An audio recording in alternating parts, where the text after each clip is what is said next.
We'll ratify that in a moment.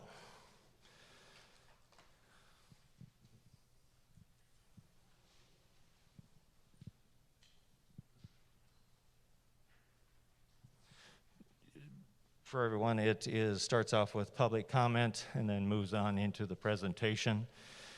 If I could have a motion to accept the agenda as printed, or second? Second. I have a motion second to accept the agenda as presented. I'm going to call the roll. Dave? Yes. Tiffany? Yes. Poppins? Yes. Thank you. Technicalities that we have to go through, folks. So if there is anybody in the audience, we do send out 30 minutes for public comment in front of all of our meetings. If there's anybody who would like to come up and approach and present or ask or any topic about the county, this would be the time and place for that. If you do come up, please give your name and address for the record. Thank you.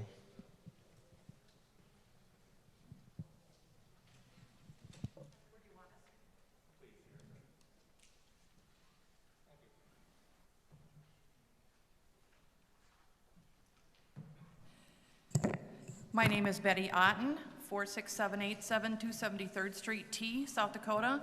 No one will explain why the question on why T was chosen over Canton for this jail. Please explain. Number two, why weren't the residents of T notified, especially those with properties surrounding the proposed jail? Number three, Chairman Poppins last week, 10/6, during the design presentation for the jail, neither Commissioner Landine nor Mr. Guloff seemed to know that there were no utilities available on the 154 acres of wetlands that you just purchased to vote on 3-2. You interrupted to clarify in conversations with the city they're planning on movement of utilities onto that area within 2 years. That's conversation with their city manager. Well, when did those conversations with the city manager happen? What was discussed? Were they public discussions? And who was involved with those conversations? And then number four, in last week's Argus Leader article, Commission Chair Poppins said that the county pays for inmates to be transported to 9 different county jails among 3 states, and at that time to build a jail is now. Well, we'd like to know what 9 county jails in which 3 states and the time frame. We'd also like to know how many actual inmates we pay or paid for every month to Minnehaha County. Neither of these 2 stats above are found anywhere on the Lincoln County website. Only numbers from 2014, 16, and 18 embedded in a document. Would you publicly post those numbers? Thank you. Thank you. Is there anybody else in the audience that would like to approach the board?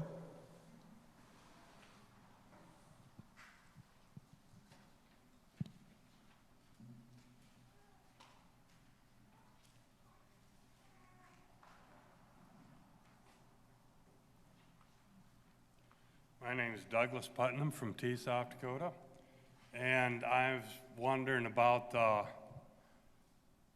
all of the properties that the county owns, like the courthouse in Canton. Is it paid for yet? Is the county shed, the truck shop, is that paid for yet? And is this building here paid for yet? And is there any other properties that aren't paid for yet? And then what are our taxes how much are they going up on this proposed deal per 100,000? I believe a lot of those answers will come through the presentation, so hopefully the comments or questions you have will be answered with that. Otherwise, there are postcards I did want to mention that if someone does have a question that did not get answered, please fill out the questions on there so we can get back to those. If you would leave your email on there, that would help us immensely. So, thank you. So what you're saying is you're not going to elaborate on that. That's just the questions I asked. This is a point of public comment. It's not a question and answer period, unfortunately. I do believe a lot of your questions will come in the point of the presentation. Okay. And you still have an opportunity after the presentation to ask the commissioners. Thank you.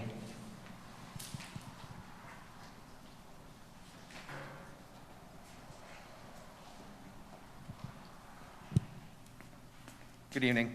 My name is Colin McClure, 27289 Sequoia Avenue, T, South Dakota. Just a couple of points that I would like to make.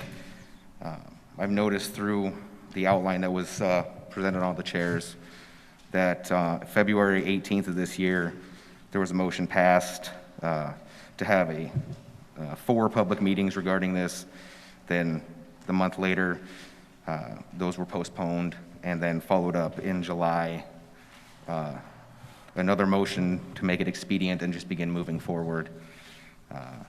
Whether that had to do with the pandemic and COVID, probably. However, it seems a bit disingenuous to most of us that it will just move forward without additional comment and input from those of us, especially who live directly within the zone of impact where this facility is proposed to be built. Additionally, I've noticed that there will be a significant amount of fill that's taken out of the area that's proposed. If the information is available, I haven't been able to find it yet as to how that is going to affect the drainage of those of us who live there and downstream from where the water is going to flow. It would be irresponsible for this commission to present this for a vote without having a comprehensive study, engineering studies. As I understand it, that's an ongoing process for the entire area that has been put off and delayed. So if those studies haven't been done yet, I don't think any of us can make a good informed decision whether we should vote yes or no, what the future outcome is going to be. Not to mention just the impact of having this facility near our neighborhoods, where our kids play, where we live, and where we work every day. So if throughout the presentation, if that information is available, I would appreciate it. If it's not, I would encourage you to do your due diligence and make sure that those studies are done before a final decision is made on this. Thank you. Thank you. Is there anyone else? I'm going to recognize the young lady here, if you won't mind. Thank you.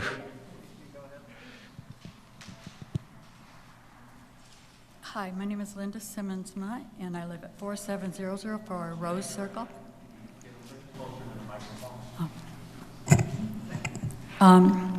Just help me understand. With the pandemic going on and people unemployed and businesses closing, is now the time to have a jail, new jail built. And how and why did you buy the land without the approval of the jail? And how did you do it without zoning and letting the people in the area know what was going to come? I heard that there was an $8 million floor that could have been bought in Sioux Falls at that jail. Why not that? Why here? Why not the land that you had south of Canton? Why not build it there? And what's the plan for the old courthouse? We're just going to destroy that? One last thing, the $42,000 filing fee for the architect and the contractor. Why an out-of-state company? And why have that before you even know that you're going to get the jail? There's so much going on in the United States right now. Is this the time to spend taxpayers' money? That's all I have to ask. Thank you. The gentleman.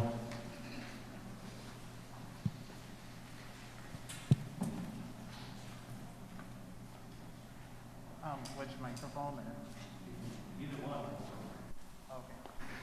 This is Chris Berg, 340 North Ceylon Avenue, T, South Dakota. And my question is what led you to select the site by T for the Public Safety Center, and why is it located close to residential neighborhoods where you have families and kids? My concern there would be more with the families around that jail, and then the devaluation of the property that is around the jail. And then if the bond were to be passed, what would be done to mitigate the negative effects of the jail near the residential areas, or could it be located somewhere else?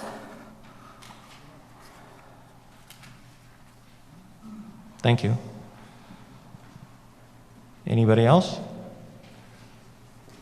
Come on up. I came in later. You guys are going to allow questions afterwards?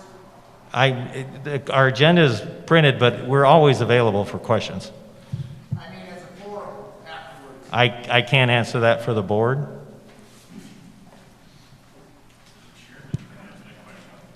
If there's a specific question now, it might be able to be addressed by the presentation. My name's Mike Schmidt. I live at 27236 Canary Court T. I went and looked at the site where this is going to go, and there is a large quantity of what looks like floodplain area. Is that correct? Yes. Okay, so we have land where we're going to have to fill. Somebody addressed it earlier about drainage. I was at the one last month where there was a number of people talking about drainage throughout the county. So has this been factored in yet, yes or no? Has drainage been factored in, yes or no? Board, does anybody want to take that question?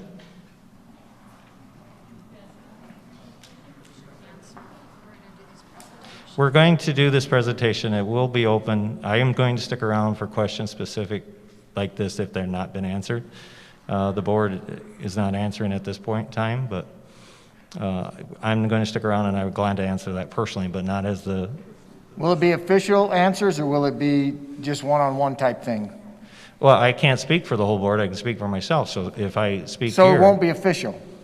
What is the official? Sir... In this forum? This is the form that we have Okay. by our ordinances. We accept presentation of comments. Okay. The next question I have is, Go ahead. I heard a rumor, and so I just wanted to ask you guys.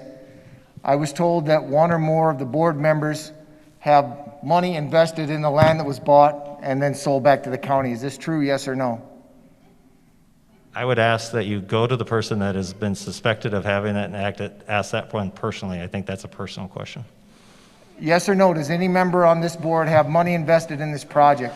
I do not. I do not. Okay. Oh, nor ever have. Not to my knowledge, sir. Okay. My last question is, with regard to the location, it's 1.5 miles from my daughter's school, and right next to everyone's concern here is you're going to put a jail cell right in the middle of a neighborhood, 1 mile away from town, and I heard from another source that you plan on renting out jail cells to federal inmates. Is this correct? We believe that answer will be in the presentation. Thank you. Thank you. Anybody else would like to ask a question or comment?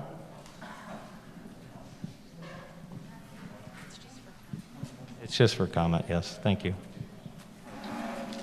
Kevin Wheeler, 47022 Terry Lane T.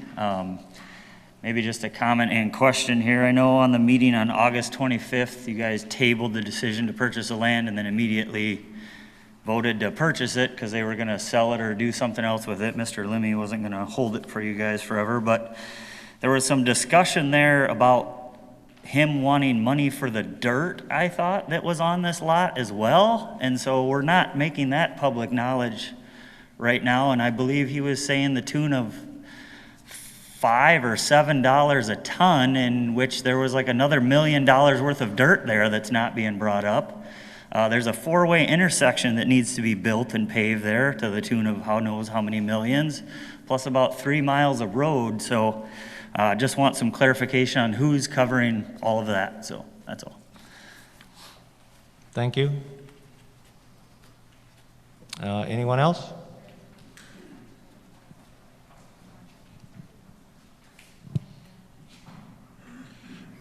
Mr. Chairman, we've got some people there in the back before this gentleman gets up here. We've got some seats up here if you people would like to come forward and sit down. My name's Steve Wicker. I'm the mayor for the town of Hudson. One of my concerns is how fast this got pushed through. There was supposed to be some public meetings that got canceled because of COVID. Not sure why we couldn't have waited until the public meetings could have occurred to proceed with this deal. My other concern was I hear a lot of talk of this facility being in the north part of the county. So it's convenient to the people in the north part of the county. What about the ones in the south part? Is this just a preemptive strike to get the courthouse, everything up here? What about us in the south? We're still there. Right now, it takes an hour for me to get a deputy down into Hudson, and I'm 20 minutes away. What's going to happen if this gets moved up here? That's one of my major concerns. Not to mention, it shouldn't be right inside the city limits of T. That's just wrong. Thank you. If I could.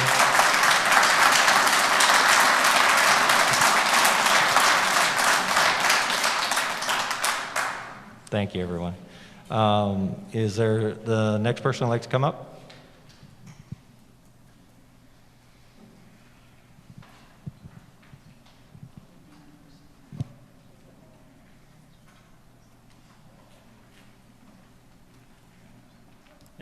Tony Becker, 46677 Canary Place, T, South Dakota. Spoke to you guys, I think, at the last meeting when you guys were approving the land purchase. I guess some questions I had and comments from not only a contractor side of things, but City of T has a lot of contractors. So I guess my concern is that when I look at a building like this being built in a contractor town, how much public input are we going to have on design elements, value engineering, things like that coming forward if the project is approved? Or are we not going to have any say as to any of those details by an out-of-state contractor that necessarily doesn't, the architecture firm, doesn't understand maybe what we see locally in the construction industry that saves money, costs to build structures within these city properties and around our area? On top of that, then, I guess I also like to piggyback on the fact that during that same meeting that the land was purchased, there was no 5-year plan as to how the roads were going to get paved in that area. Is it about the City of T that has to, taxpayers have got to pay for that? Same thing as all the infrastructures, all that stuff. Outside that property, there's no drainage. It was mentioned, I believe, in the meeting that the road or something was going to get brought up 20 feet. But yet there's no maintenance for it. There's no plan. That's City of T property. The gravel road south of there is not planned to get paved in the next 5 years on the comprehensive plan that was submitted during that meeting. And then on top of that, I'd also like to ask, sheriffs, how many arrests, how many inmates are processed because of Sioux Falls police in Lincoln County? And is that going to be a burden on the city of Sioux Falls Police Station to drive out of jurisdiction to go and process an inmate at our facility in Lincoln County? And then are they going to have the computer rights to process paperwork or all that? Is that going to be a problem? I haven't been asked that, found that any information out. I guess I got a family of police officers. That was the one thing they asked me. They said, well, where are they going to have to go? Can they process it out of their vehicle? How's that all going to work? You're adding a lot of scope here that I think is just, where is it coming from? I'd like to know. I'm sure workers would like to know. Same thing as people that live in the, work in this jail cell and things like that. I mean, what are the benefits? Thank you. We have some time yet. Is there anybody else that would like to come up? Thank you. Alan Rippentrop, 46963, 272nd Street, T. I got just a question. Maybe I don't know the formality here, but from my understanding, everybody asks the good questions, but we're not going to get any answers to any of these now? I can refer back to what our ordinance or resolution was passed about how these get addressed. It's for public to make comments versus a question and answer. I'm not going to try to say that's right or wrong. It's just that's unfortunately the way it is. So The commission, if they choose to, they can, but it is by our resolution, that's the way this is set up. mm-hmm. Then what's the purpose of this meeting other than to see what it would look like if it goes through? Well, hopefully I do believe a lot of the questions that have been answered will be answered by the presentation, but you're more than welcome to, again, to stick around and or leave messages or contact us personally. But at this point, it's meant for people to make comments. Well, it's just that it seems like there's a lot of good questions. And no one disagrees with that. That there's not any answers coming out on that. Well, a lot of it will have to do with time constraints, so this is meant for public comment at this point, but it seems technical, but thank you, Mr. Ribbentrop.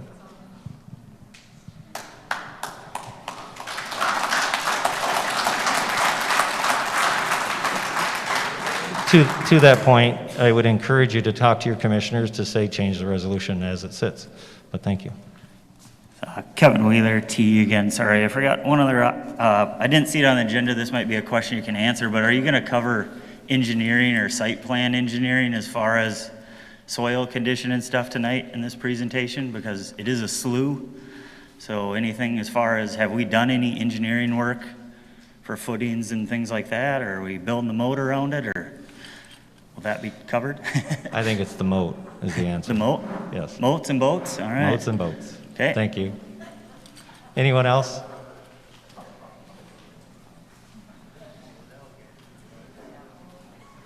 If there's no one else, I'm going to allow the presentations to kind of get started here, folks. I do want to thank you for coming and allowing this presentation of what is being presented to you as taxpayers and residents of Lincoln County. This has been an ongoing conversation for many years between this commission and previous commissions about what to do with our prisoners. Currently, we house our prisoners in Minnehaha County, as opposed to what the Argus Leader quoted. That was a misquote. To get that answered, that was a previous situation in which Minnehaha County did not have space for us, and we had to scramble. Hopefully that clarifies that statement.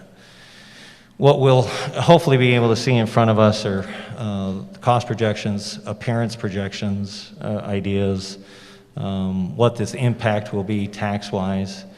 Ultimately, this is your decision, and we will abide as commission with the vote and move on. The things that I want to stress is this is not something that's going away. We're a very proud county. We have been growing rapidly. I think we have a bright future in front of us. The unfortunate part of growth is some of the side effects that comes. And that has to do with the sheer number of prisoners that we are seeing consistently grow. Now, COVID has affected all parts of our lives, including the number of detainees that we have in jail. The system has tried to minimize that to as much as possible. To prevent spread inside their facilities, as well as try to keep the public safe. It's a tenuous balance, but I think they're doing a good job with it. When we do get out of COVID, and we will at some point in time, and the court systems get up and running, things will change, and we need to be prepared for it. Right now, we have 4 years left. It takes time if we ever do decide to build. To get it planned and get it up and running. To wait until this contract is up, that's going to be a situation that I hope that whoever is sitting in these seats don't have to face. So I encourage you to be open-minded as to what we truly are facing, because we are in this together. I've lived here for 54 years. I've seen some marvelous things. I've been a victim of theft 4 times in 2 years in 3 different farms that I have. It's not going away, folks. As much as we want to say, hey, there's going to be a silver lining to it, it's not. And we have to have a solution. And if that solution is to continue to house them in some other county, that's great. Let's have a long-term plan. The plan that we had was a 5-year scenario. To me, that's not a long-term plan when you're talking about incarceration. That flies by. So we need to figure out something for the future. And this is a good option. Is it the best option? We'll see if the taxpayers think so or not. But it is an option. It gives you the opportunity at the end of the bond to have a facility and control your destiny. We're going to start off, I believe, with Sheriff Swenson, who want to run through the logistics of... Mr. Chairman, I have a motion to make. Very good. I want to move that we allow question and answer period as part of our formal meeting after the presentation is over.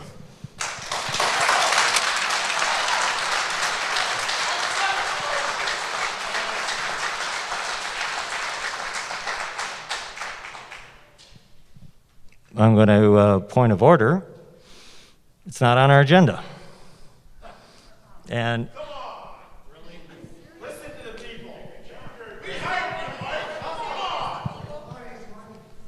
public comment is on the agenda, and that includes the ability to control, decide, determine, and fashion what public comment will look like. We talked about this at this morning's meeting. You knew it was coming. Everybody did. I even said I wanted public question and answer period. I don't know why you're fighting it. You fought it this morning, and you're fighting it again. No, I am not fighting. I've said officially that I'm sticking around for questions. There is no microphone going to be off, Commissioner Ahrens. If the public wants to speak, I'm not going to stop it. I don't believe we have to have a motion to that it. That's why we're having the presentation, folks.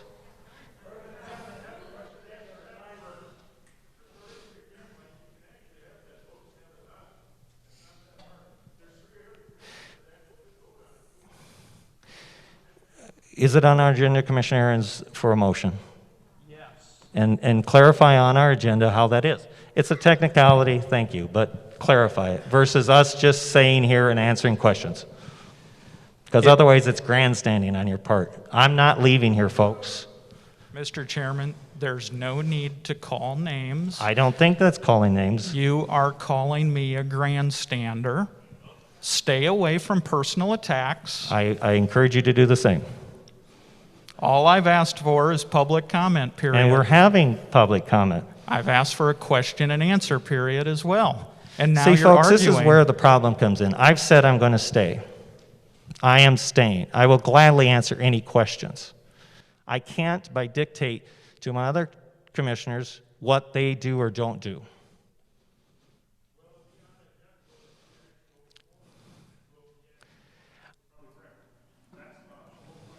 He could have changed this agenda so we could have had that conversation. Can you amend the agenda now? No.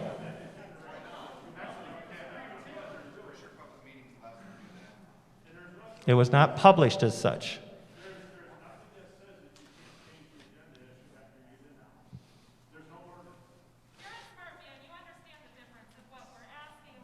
Absolutely, and that's why I've said I'm staying to answer any questions that are not, but I cannot dictate to my counterparts what. I'm going to stop this, folks. I have a motion. I believe it's out of order. Is there a second to the motion? Mr. Chairman, I'll second that.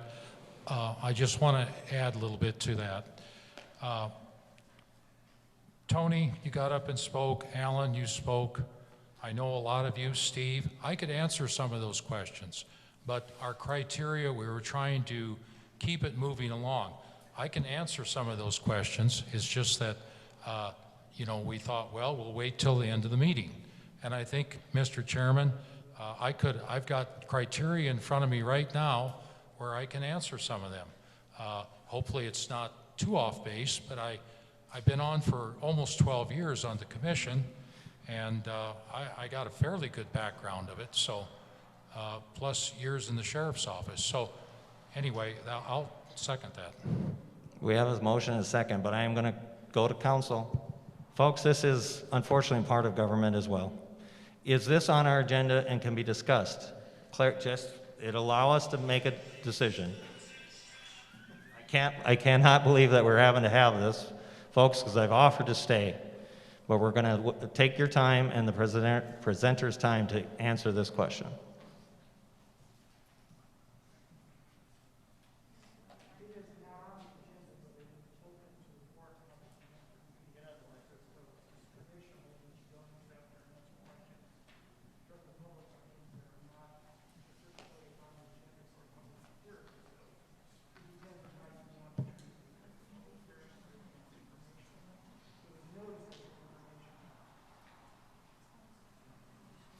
This is noticed as an informational meeting. we're going to, just for the record, call this question. I believe the answer will be not clear, but Commissioner Gillespie, what is your thoughts on changing the agenda so that there is a specific criteria for, is that your motion, that there's a specific time that they can answer question or ask questions, Commissioner Aaron's? Just for clarification.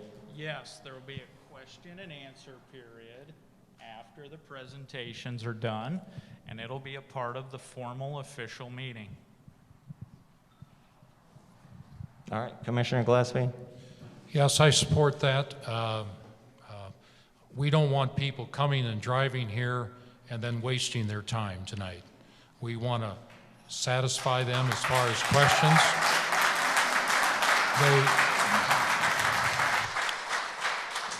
They've spent time and gas and money to get here, so that's where I'm at.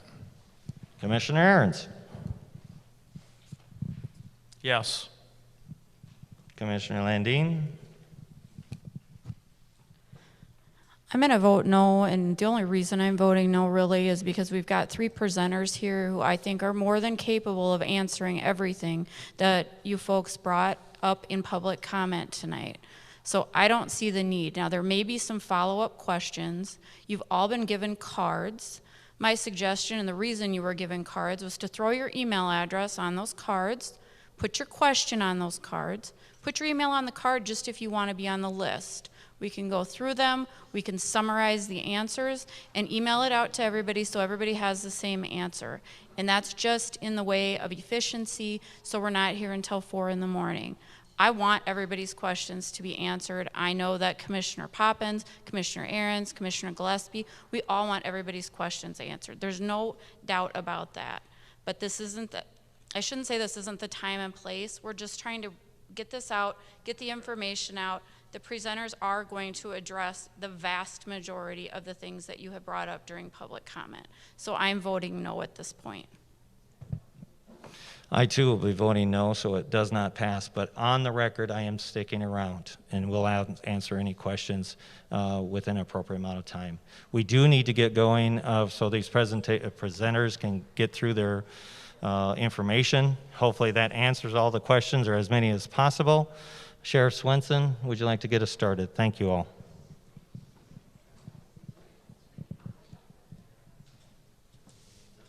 Yeah.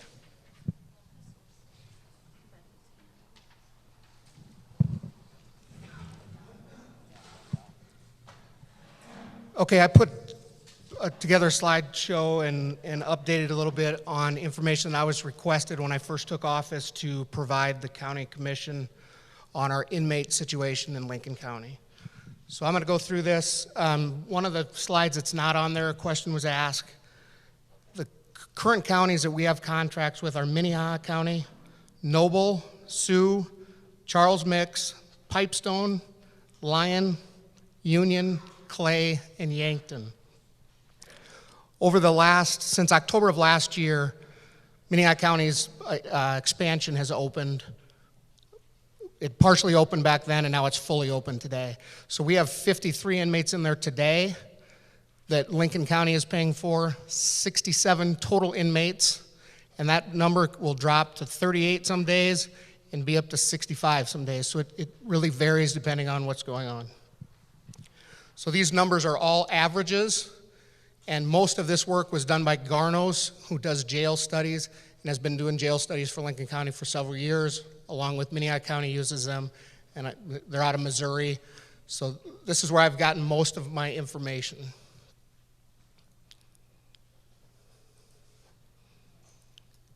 Now if I can get the slideshow to work. That work?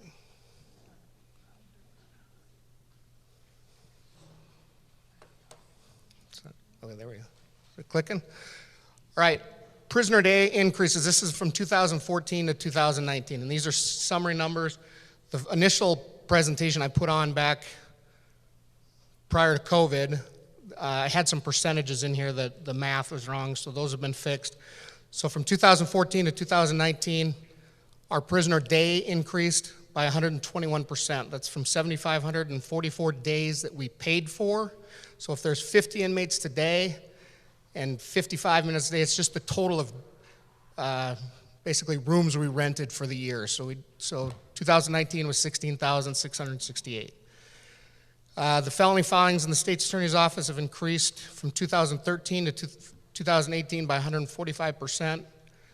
The annual income or annual cost increase of 102% is in 2014 we spent $569,000, and last year we spent $1.150.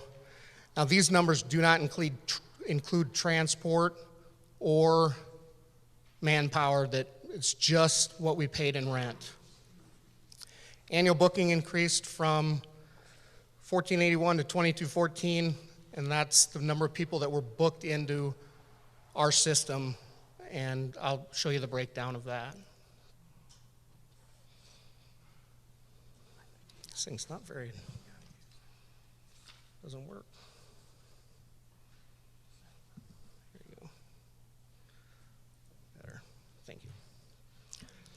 Right, and this is just what they're trying to do to keep people out of jail. The 24/7 program, we currently have about 130 to 150 participants in that. That is they blow in the morning, they blow in the afternoon into a PBT, or they're put on a scram bracelet that monitors alcohol in the system. And then electronic monitoring is different. That's the people that are sentenced to jail, but are allowed to be on electronic monitoring to stay at work, go home, and we GPS monitor them. Today, this number was back from last year. We have 24 people on the program now, and we have 10 waiting for bracelets to be put into the system.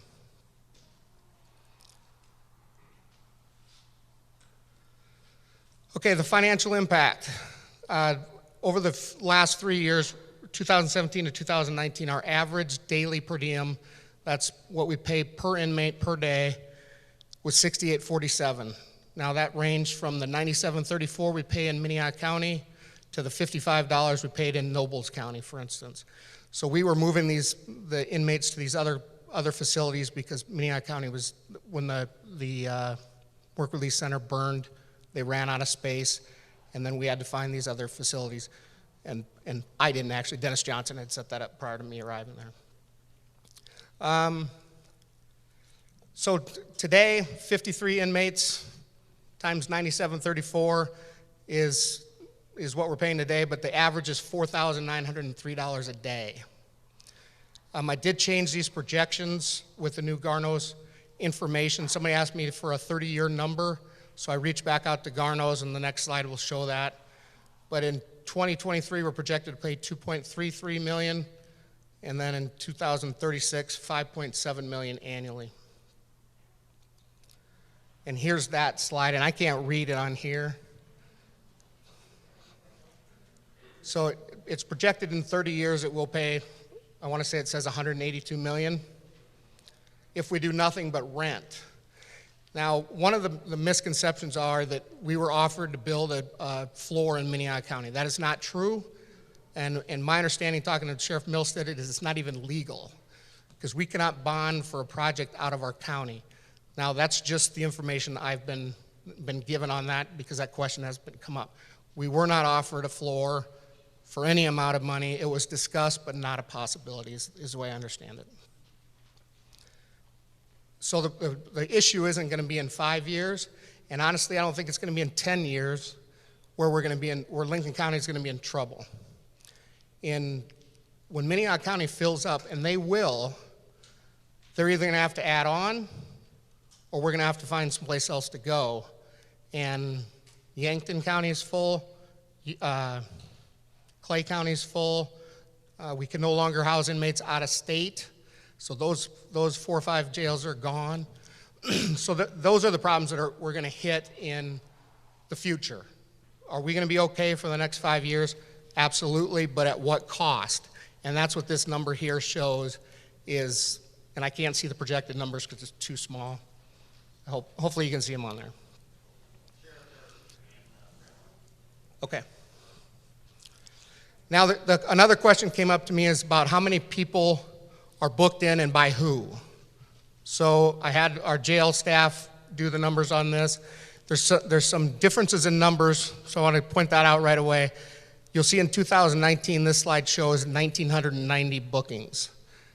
And the system, we have other bookings, warrants booked in. The Sioux Falls Police Department reported they arrested 331 people in Lincoln County last year.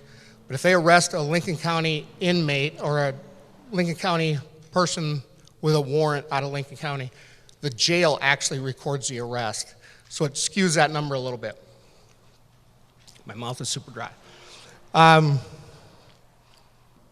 So Sioux Falls Police Department, on average, looks like they are between 11 and 15% of the arrests in Lincoln County. T Police Department is 8%, up to 9%. Lenox Police Department is 3%, Worthing 0%, Canton Police Department 7%. The Lincoln County Sheriff's Office is 32 to 41%. Highway Patrol is 6%. So the majority of arrests are made by the Lincoln County Sheriff's Office. The Sioux Falls Police Department is not, I've heard the number 80%. It's just not true. And this is just a graph showing those percentages. It's the Lincoln County Sheriff's Office and other. Minnehaha County Sheriff's Office is a huge part of the other. That's because if anybody arrested with a Lincoln County warrant goes to their jail, they book them in as a Minnehaha County jail arrest, basically. They're serving the warrant. Their jailers are serving the warrant. So it's just the way it's logged into the computer. This is from the Garno study, just the population growth and how he's calculating his numbers for future projections.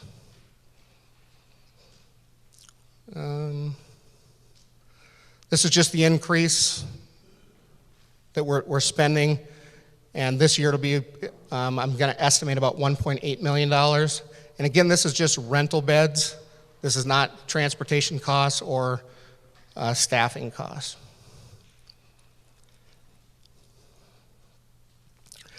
This was put together by Casey Peterson out of Rapid City, and I used Kevin Tome, the sheriff in Pennington County, to figure these numbers in, staffing numbers in.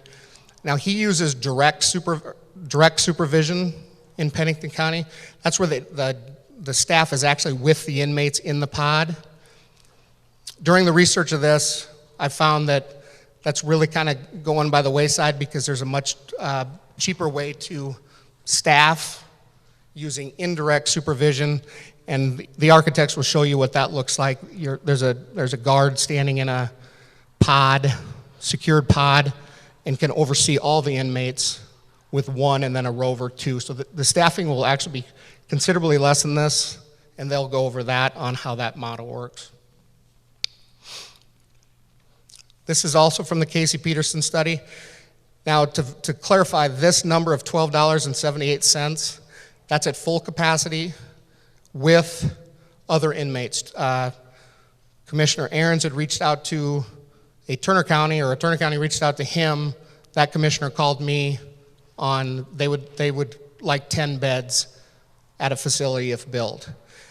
Now, on the federal inmates, because I know that was asked, is federal inmates, they wouldn't be inmates coming from Chicago, Minneapolis. They're already here. These people are in our community, and when they're being housed, they're in Minnehaha County, Clay County, Yankton County. The city of Winter houses them. The federal system doesn't. They hold inmates in county jails, just like counties do before they're sent to prison. And when they leave out of the federal courthouse. So these inmates wouldn't be coming in the facility and leaving the facility to roam around our communities. I have family in Lincoln County, so I just would hope people would trust that that's not something that would happen. That number, the $12, doesn't include the payment on the building either. So the building would be separate, and the auditor will go over the cost of that. So here's the current situation we're in. Minnehaha County, we're 1 year into a contract, so we have 4 left. I talk to the Minnehaha County Sheriff very regularly, and he assures me that that can be extended. But they did build their jail 20-year projections on Minnehaha County numbers. Our numbers are not included in there. So we won't make the 20-year mark with the current projections. So, like I say, I think 10 years is pretty reasonable, but at the end of 10 years, and we were asked to find other place for our inmates a couple years ago, and that's where the 9 jails in 3 states came from, and that would be in our future again, and I really don't think it's a possibility to do again, unless we're going to bus them much further, but they have to be in South Dakota. Numbers are consistently higher than projected. That is, when COVID hit, they bonded a bunch of people out. So our numbers dipped, and Minnehaha County reduced our minimum requirement from 45 to 25. So if people have seen the numbers, the bills that have been put online, you'll see 1 month dips to 92,000, and I'm just taking these off memory. And then last month was 184,000. Now there was some back months, I believe it was 2 months, that they didn't bump our contract back up to 45, and were only charging us for the inmates that were in there. So they backed that up and charged us for 45 a month, regardless of the number that we have in there. So that's why that bill spiked. There were some overages from July and August in there, or June and July. So other options are, after 45, do we move inmates to other counties, or do we just house everybody in Minnehaha County? And our options are Union and Charles mix at 67 and 97 miles away. Now, if you research, the most dangerous time that you have with an inmate is during transportation. And that's not a made-up fact. We just had that happen on the interstate between the 2 exits at T a couple weeks ago, where an inmate attacked a guard, forced him to drive down the ditch. They opened the door, shoved him out, and the guy stole the patrol car. So it can happen, and it happens right here. 2024, we will have a 7,100 inmate with no guaranteed for housing. Again, I think there is a guarantee for the next 6 to 10 years, but depending on what the inmate population grows in Sioux Falls. The other issue was the courthouse being out of space with no options to add a courtroom, and that's the difference between a jail and a public safety center. The inmates that are being held long-term, like the Mr. Boudouin that's up on the homicide charges, he would never leave that facility. He would appear in court in that facility. The people that get arrested for driving under revocation, DUI, that typically bond out right away, they would continue to drive down to Canton for court. So that would be the difference between the public safety center and the jail, but the jail is part of the equation. And that's my presentation, the information that I gathered for the commission to make their decision.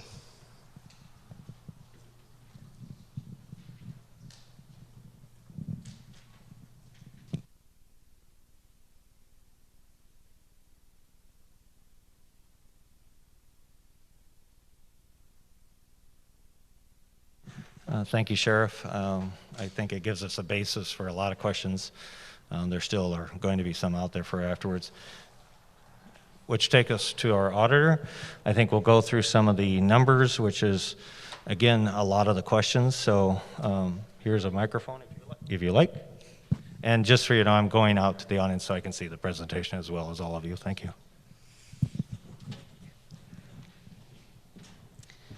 Okay, so the question was asked about what it would cost at $100,000 worth of valuation on your tax impact. This graph that we have here shows from $100,000 to $500,000 what the tax impact would be. So on $100,000 it would be $26.20. If the levy stayed stagnant, the valuation stays stagnant, that is what it would be. If you go to the next slide, we show that the courthouse bond started out in 2006 with a .280 levy. By now, in 2020, the levy is down to .088. So you can see that as the valuation increases and the growth increases, the levy amount goes down. So where we're saying $26.20, or what was it, 26, whatever it was, it would go down over the years, the 2620, based on the fact that we are continuing to grow, our values are continuing to grow up. This is the valuation rate versus growth, because the valuations they derive from the taxes derive from the valuation. The more valuation we have, the lower the levy. So as the growth is part of the valuation, the bigger part is the valuation of the properties, businesses. As they increase, the levy goes down.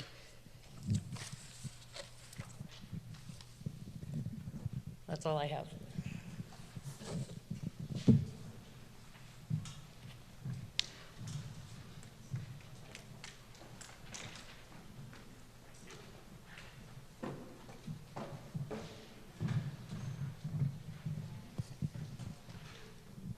If I can clarify, Madam Auditor, the number you're seeing, 35 million, is based off of what has now been gained as a closer estimate of what we're looking at for costs.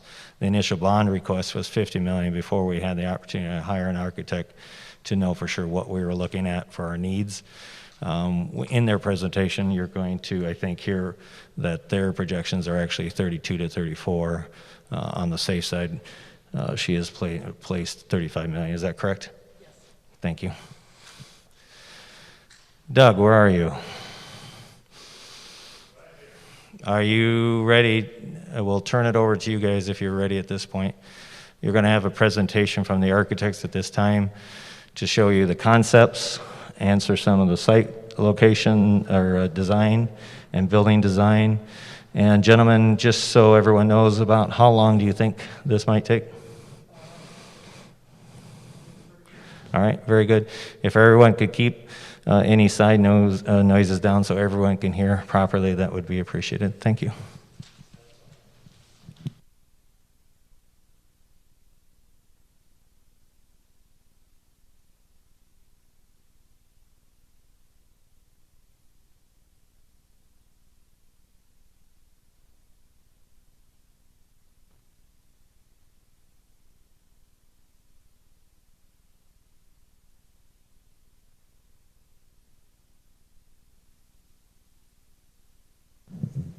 All right, now you can hear me. So my name is Tony Vi. I'm an architect at Elevatus Architecture. We're out of Fort Wayne, Indiana, and we specialize in designing detention facilities. It's all I do. It's what my career has been for the last 8 years. If I could take a jail and grind it up and brush my teeth with it, I would. And I believe that's one of the reasons why the commission selected our firm. But my job here is to kind of introduce you into a jail facility, the spaces in them, what makes them tick a little bit, and maybe how they look even. So with that, if we could move on to the next slide. So here is a general diagram of how a jail works. And let me get my fancy little pointer out. That's not it.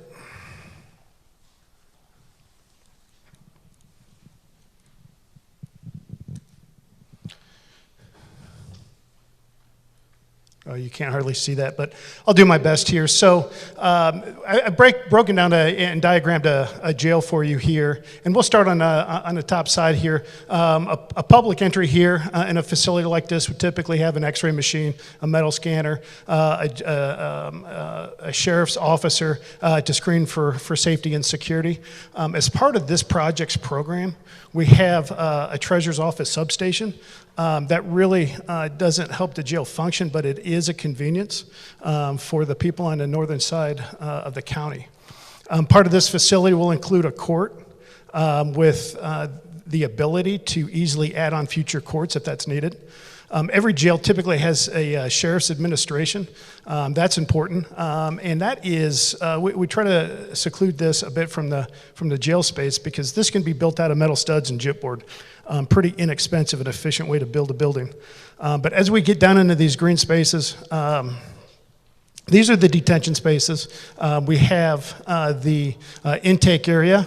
Where inmates are booked. You also have padded cells typically in there, some medical, infirmary. We have a vehicular sally port, which we'll see a picture of later, but that basically has two large overhead doors, and transport vehicles drive in one door, it closes, it's secured, and an inmate or detainee is pulled out, taken straight into the intake area where they're booked. Inmate services here, which are things like laundry, kitchen, commissary, maybe there can be some program areas. Oh, look at this. Nice. I appreciate that help, thanks. And then anytime we design a jail, it doesn't matter for what county and what part of the country, you've got to be able to design these things so they can be added on. I don't know if you guys are ever going to need more beds, but most county jails that we do, they're replacing old, worn-out jails that are overcrowded and overpopulated without a way to add on to them. So we consider the future early on in our design process. The next slide just kind of shows you the same thing, but it's more of a three-dimensional thing that kind of shows you how a jail building is massed. Most of it's a one-story. We have done multiple-story jails before.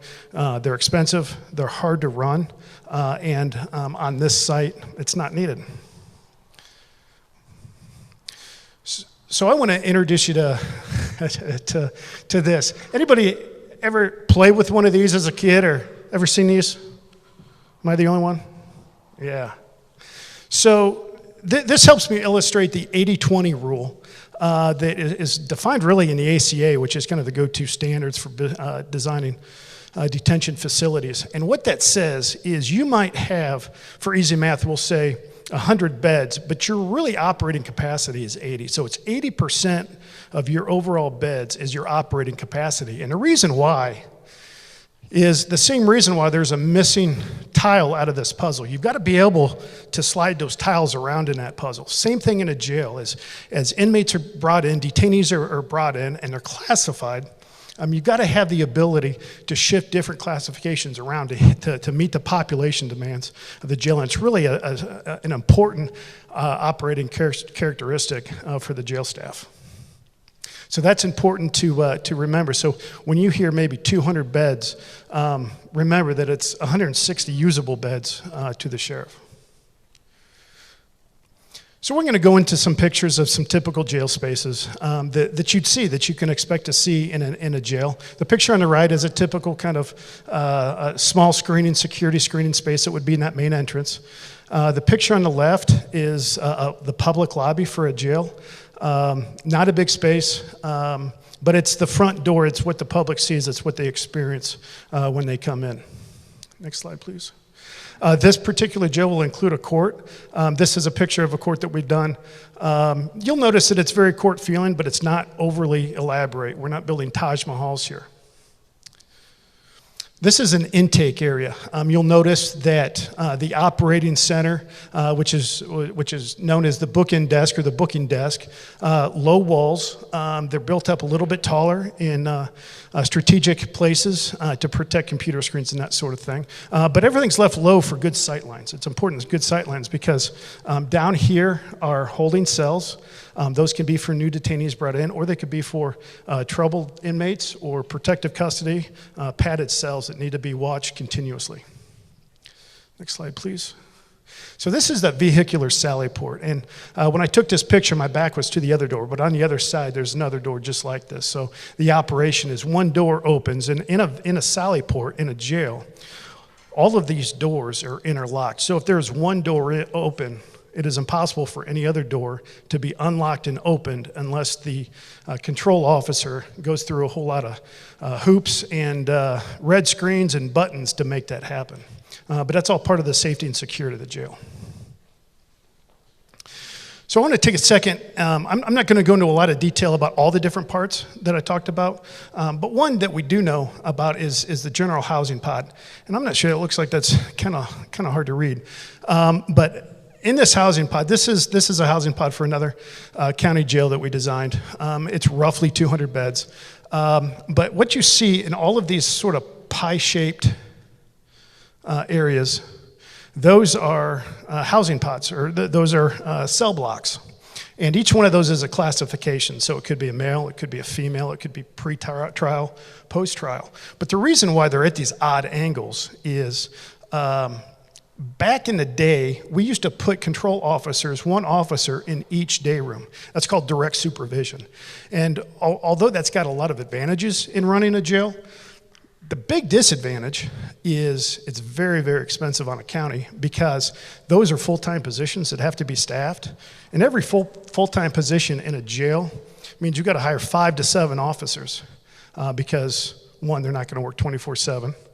They want vacations and they want sick time and their weekends off. So what we do is we organize this so there can be one person in the center in what we call housing control. And they have excellent sight lines into every housing pod.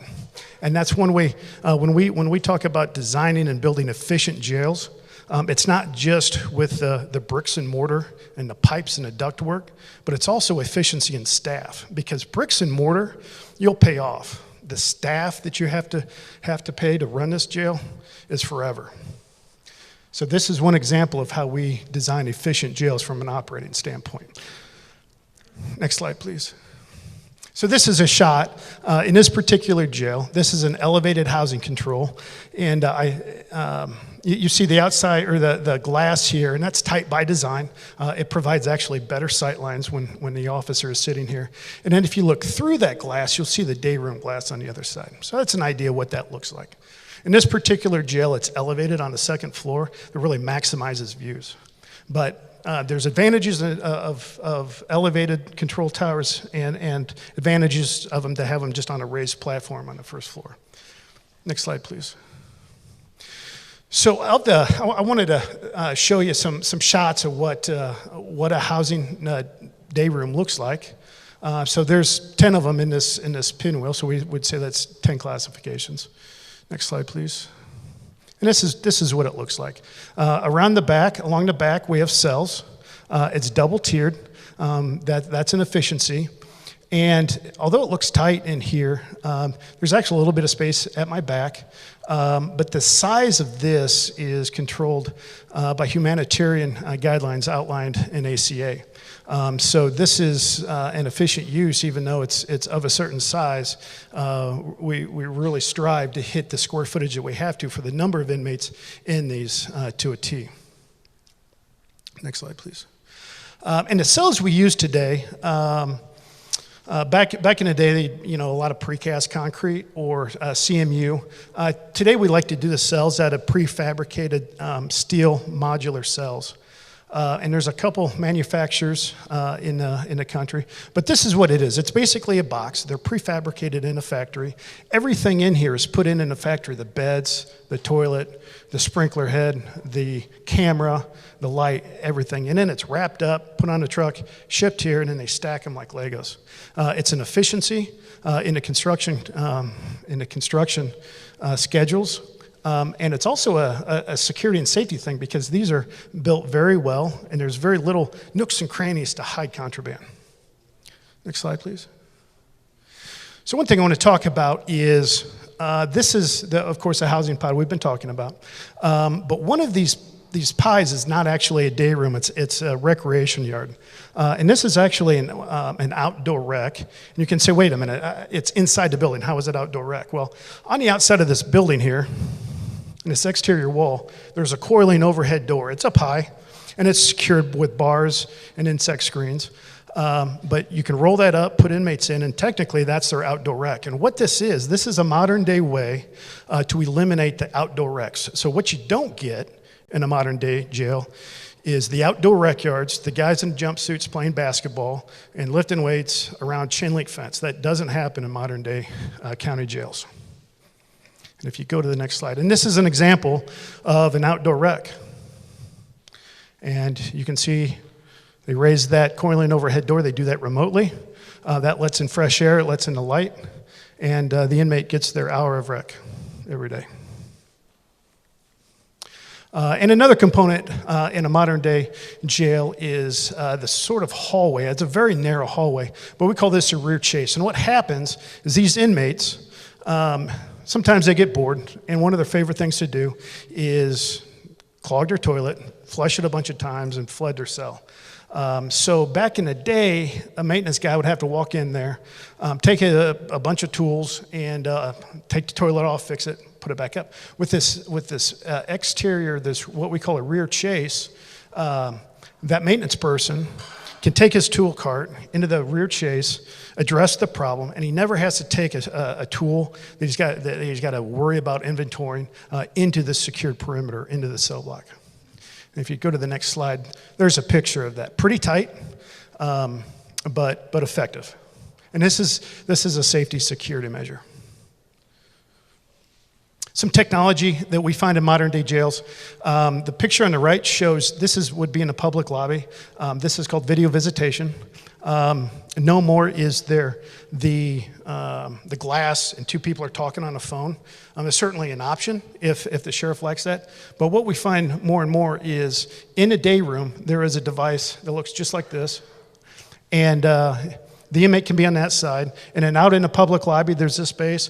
Or if the public would rather, they can just pipe that in at home on an iPad or a computer. The picture on the left is a small interview room that also doubles as video arraignment. So this is a way to find efficiency in running a jail where inmates don't necessarily have to be transported for arraignment purposes anyway. They can be arraigned remotely. Of course, that's subject to judges' cooperation. Some judges really like this because it's so efficient. Other judges, kind of old school, they want the inmate in their courtroom. And in the inmate services, we have laundry, commercial grade, that are actually designed. We figure the load based on the inmate count. We put in the machines to meet that demand, but we build in extra space so as inmate grows, those machines can be taken out, larger ones put in their place, and that's how we plan for future expansion in the laundry. Next slide. And the next one is a kitchen. It's done the same way. So that's how we build in future expandability in a jail. We're not adding more square footage. It's the ability to put larger equipment in there. Next slide, please. So this is kind of just a quick stab at your site and how a jail facility could lay out. Of course, this is just a couple options on drives. But what you're going to notice here, we've separated the public parking with staff parking. We kind of use the building to shield that. We've got a drive all the way around the building for fire access on all sides. The vehicle sally port on this side, and deliveries for kitchen, trash, that sort of thing would also be on the back side. What you'll notice here goes to kind of what I was saying earlier. No fences, no big razor ribbon electric shock fences. That's a thing you find in big state and federal penitentiaries, but not in county jails. Not anymore. Next slide. And just to drive that home, this is a jail that opened in 2017 that we did. I selected this one just because we happen to have good pictures of it. But this is the front of the jail. Doesn't have to look like a jail. It can look like an industrial building with a nice office component on the front. Next slide. Moving around to the back of the building, you see the vehicle sally port here. You see some additional parking here. Maybe some security gates here. Next slide, please. And you'll see the only fences we have a fence around the generator. We have a fence around the dumpsters because that was a local code ordinance. Even though it's behind the building, you can't see it from the road. And then this fence down here is actually an auxiliary. It serves an auxiliary purpose. This is the county fuel tanks, and the county just wanted to secure those. So no place are there big, ugly outdoor wrecks. Next slide, please. So this, we took an opportunity to just kind of throw together some quick renderings. And this is kind of just an architect designing something that would be indicative to what our price estimate, our cost estimate we put together. We didn't have any input from the sheriff or the commissioners on this, so it may or may not look just like this. We're not sure yet. Next slide, please. But the point here is it can be a good-looking building for the money that you're spending. Yeah, you don't have to spend a ton of money to make it look good, and it certainly doesn't have to look like a jail. Next slide.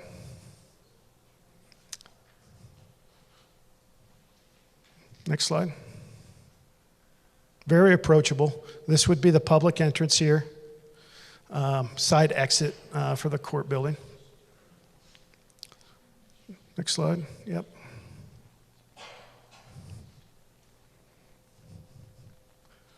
Next slide. Here you'll see some bollards that we strategically place for protection against vehicular attack. It's very common. Next slide, please. Yep. So when we talk about the cost of projects, we break it down in a couple different components. We have the construction cost that us as architects are responsible to monitor. And if you go to the next slide, there's also what's called the soft cost. And I should say it just for the record to make sure the folks online. We estimate this construction cost to be $26.7 million construction cost only. Soft cost at 5.3, that's an estimated cost at this point, but soft cost covers things like our fee, engineering fees, it covers the furniture, it covers the cost of equipment, so the sheriff's gonna have to buy shackles and more cuffs and mattresses. It's gonna the cost of detention equipment, computers, those sorts of things. And since this is a new jail, that we would anticipate there's not gonna be a whole lot of stuff that can be brought over from the old jail.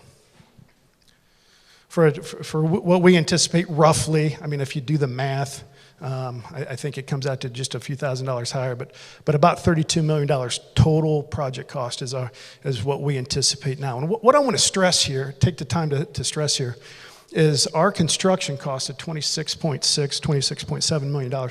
That assumes that we collect bids in spring.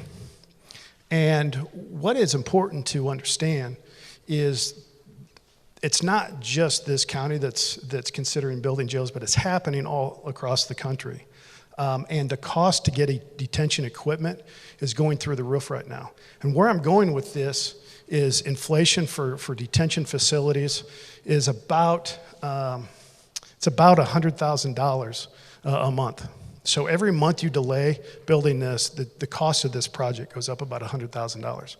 And I know that sounds ridiculous, but I can tell you there's only a few manufacturers that make detention steel doors, and only a few manufacturers that make prefabricated steel cells, and only a few manufacturers that make all these things that you need in a jail, that make a jail a jail. And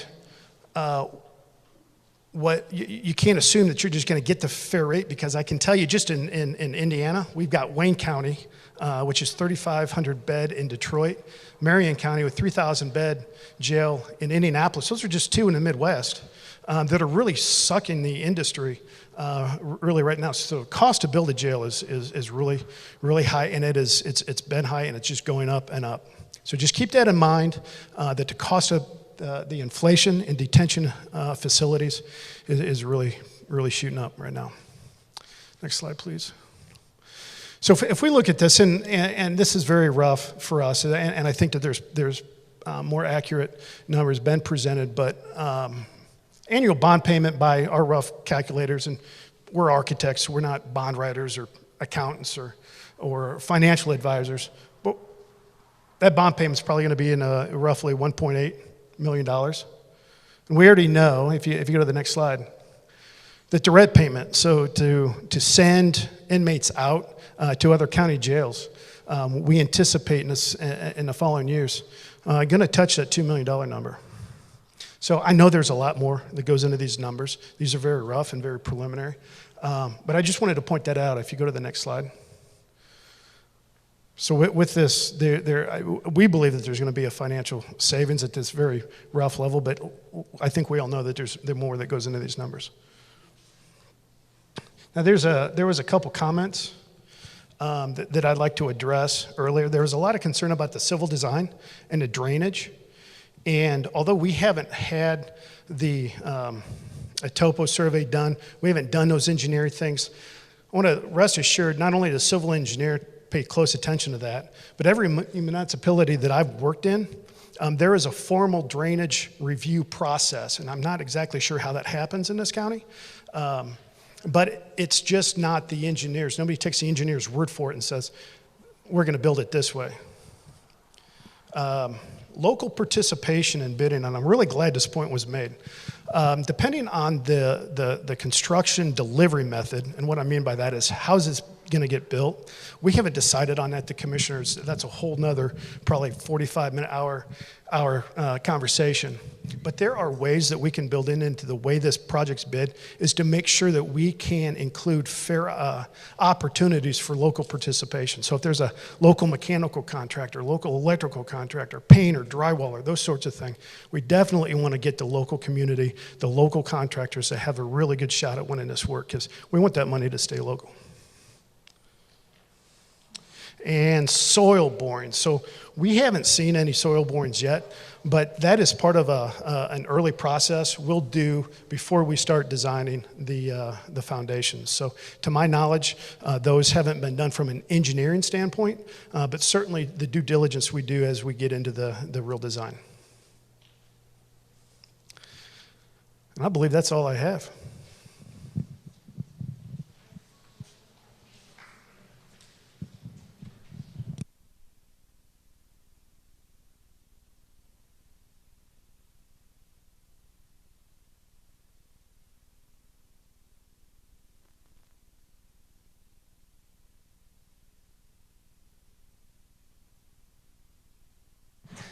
That is, I think, the conclusion of the formal presentation, unless I missed somebody. But we are, as opposed to having to have an official, but it is open to the public for questions. The presenters here have offered specific to what they've presented. If there's anybody that has a specific question, please come up and ask what that question is, and hopefully we can answer it. If we can focus on certain parts of the presentation, their structure, that would be appreciated. Thank you.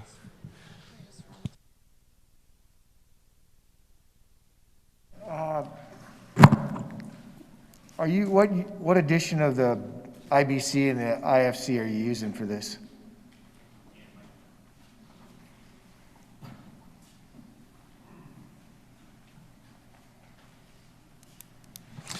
Well, the direct answer is we're not yet, because we're not designing. We're not to that level of design yet.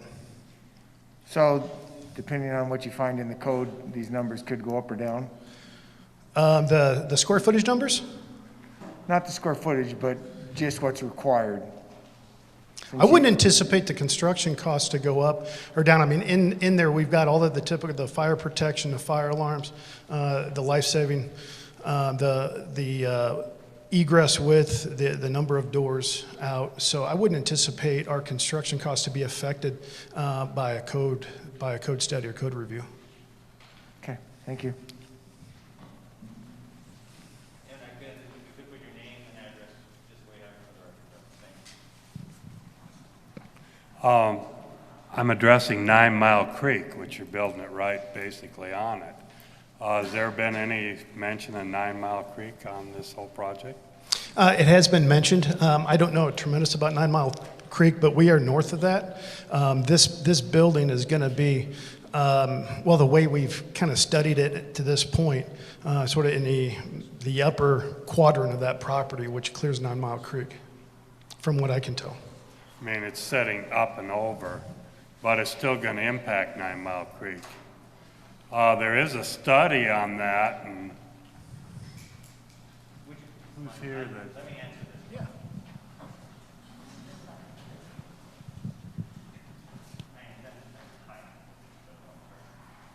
counselor, and I'll run this. Doug, as we've all lived in that area, we all know what 9 Mile Creek is. And that is one of the reasons I was very adamant that this property, irrelevant to purchasing it for potentially other uses, it needed to be protected.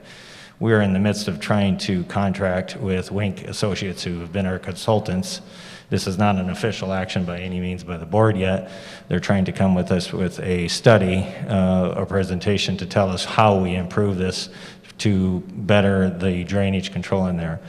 This site for many years has been identified as something, as an area that if having the opportunity to improve it, the concept of buying it was never on the option, because at the one time that it was for sale, the number was astronomical, even much higher than what it was purchased for. But now with the opportunity to possibly use this for dual purposes, it led to a good opportunity to tackle 2 issues. So to get into a little bit more specific about how do we improve the drainage in that area, there's really 2 options.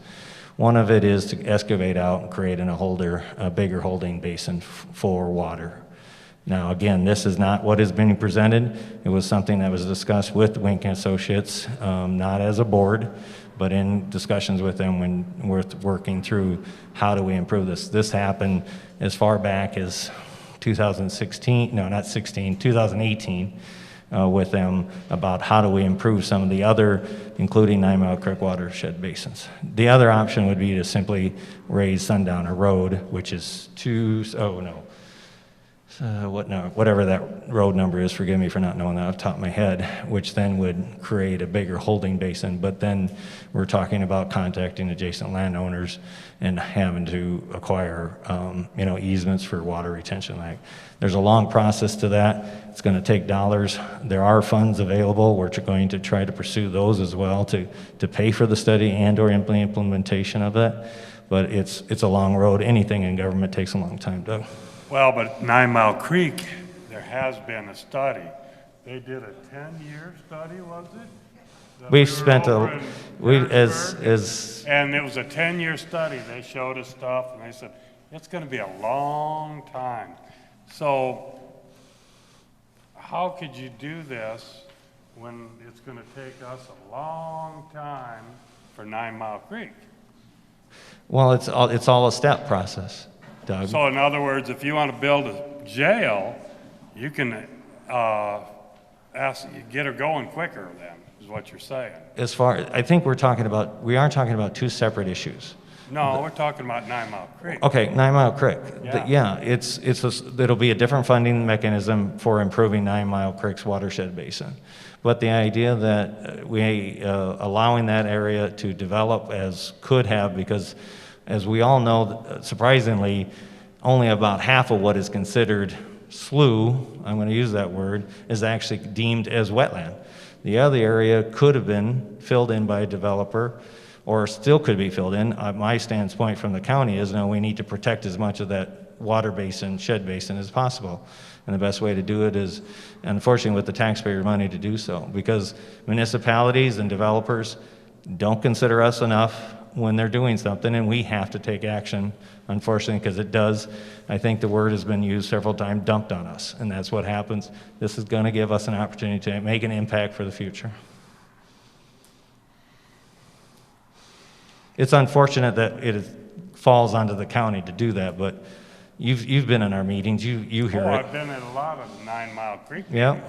Yeah, and they just... And a lot of the people here have been. They shove it off. Yeah.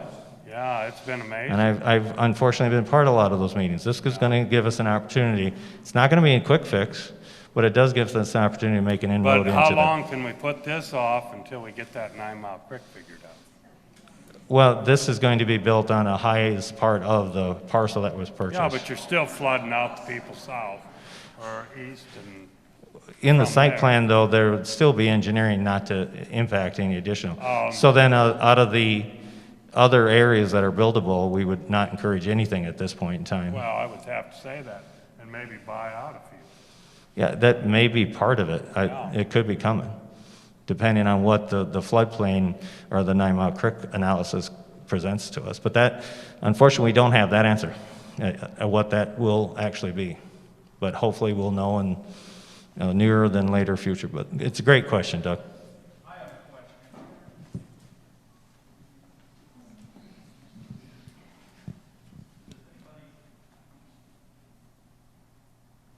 Know how to use a microphone. Do you know what's missing from the last slide that you're looking at right now? Operational cost. There it is, yeah. That's only half the story. Agreed. What One is- point, Mr. Chairman, it's my opportunity now. May I just for clarification? I'm at.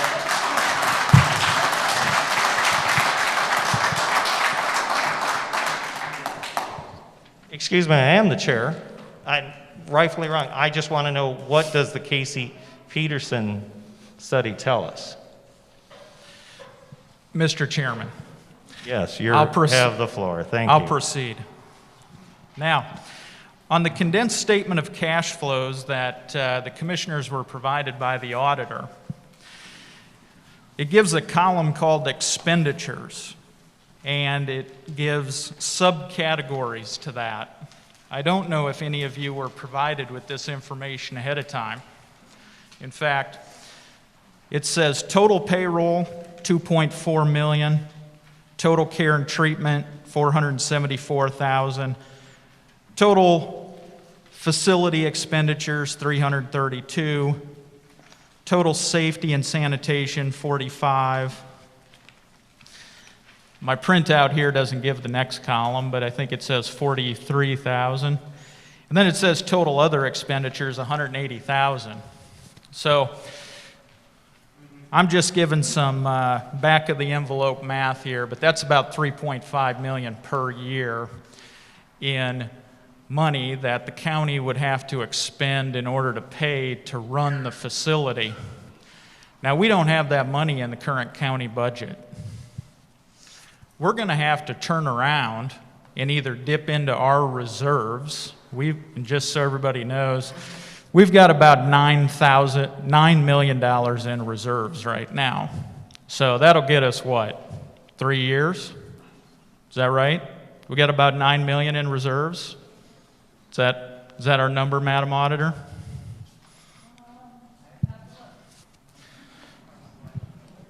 Now, if it's more, well, we've got more. But if it's less, the issue then becomes is, how do we fund the annual operations of the jail? Well, this jail could pass in November, but then the commission will have to turn right around and try to figure out how to fund it out of our current budget. Now, during this last budget year, we were asked, actually, to do an opt-out for $7 million, $5 million, and $3 million. I offered $600,000 to pay for the sheriff's deputies. That was turned down. I was asked if I would go up to $1 million. But that wasn't accepted. So the question now becomes is, where does the county find the money to run the jail? And according to the condensed statement of cash flows, we're going to need about $3.5 million a year. And that's steady state numbers. That doesn't include inflation. Now, according to the sheet I have here for the first 5 years, it looks like there's about $70,000 a year increase in expenditures.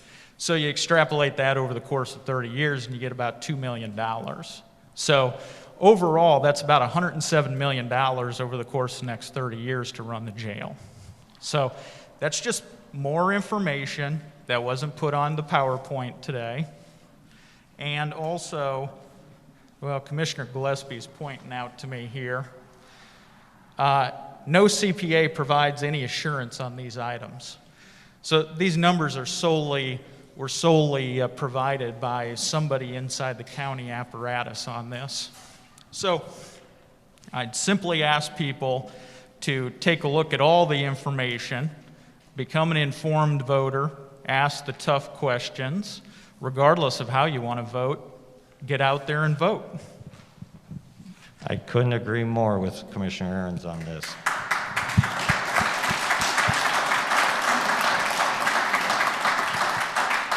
if I may respond, and I don't agree with his cost numbers at all, but what he doesn't disclose, those are based on full operations. And at full operations, either our inmate population has exploded and we have our own inmates to take care of, or we're housing prisoners from outside of our county, which would generate, by the analysis that he was referring to, $2.7 million annually to offset the cost of operations. That wasn't disclosed. I think in fairness, that should be included in this statement. Secondly, I want to go over, what was your second point, Commissioner Aaron's? You were talking about the cash flow, and then what was the guarantee? Oh yeah, by the way, we have no guarantee what Minnehaha County is going to charge us. We have no guarantee how many inmates that we have to pay for. There is no guarantee. What is the shock going to be if our number goes from 50 to 60 to 70 to 80 to 90 to 100? There's no guarantee on that either, folks. Unfortunately, we're trying to present with you an option that will control and have the opportunity to control your own destiny is what's going on in the future for this county. We took a leap back in '08 and built onto the addition to the courthouse. It was a big stretch at that time. We were much smaller at that point in time too. We're very proud. We have a great thing going. I just want us to leave our next generation in a very good, sound position to control their destiny, because there are no guarantees, and that's exactly right. So we have a question in the audience, please. My first question is there an alternate site, or is this it? For the vote in November, this is the... No, for the location. Okay, if the folks, Commissioner Glassman and Commissioner Aaron's were in the commissioner meetings when we discussed sites. I'm going to yield to them if they want to discuss how site selection went first.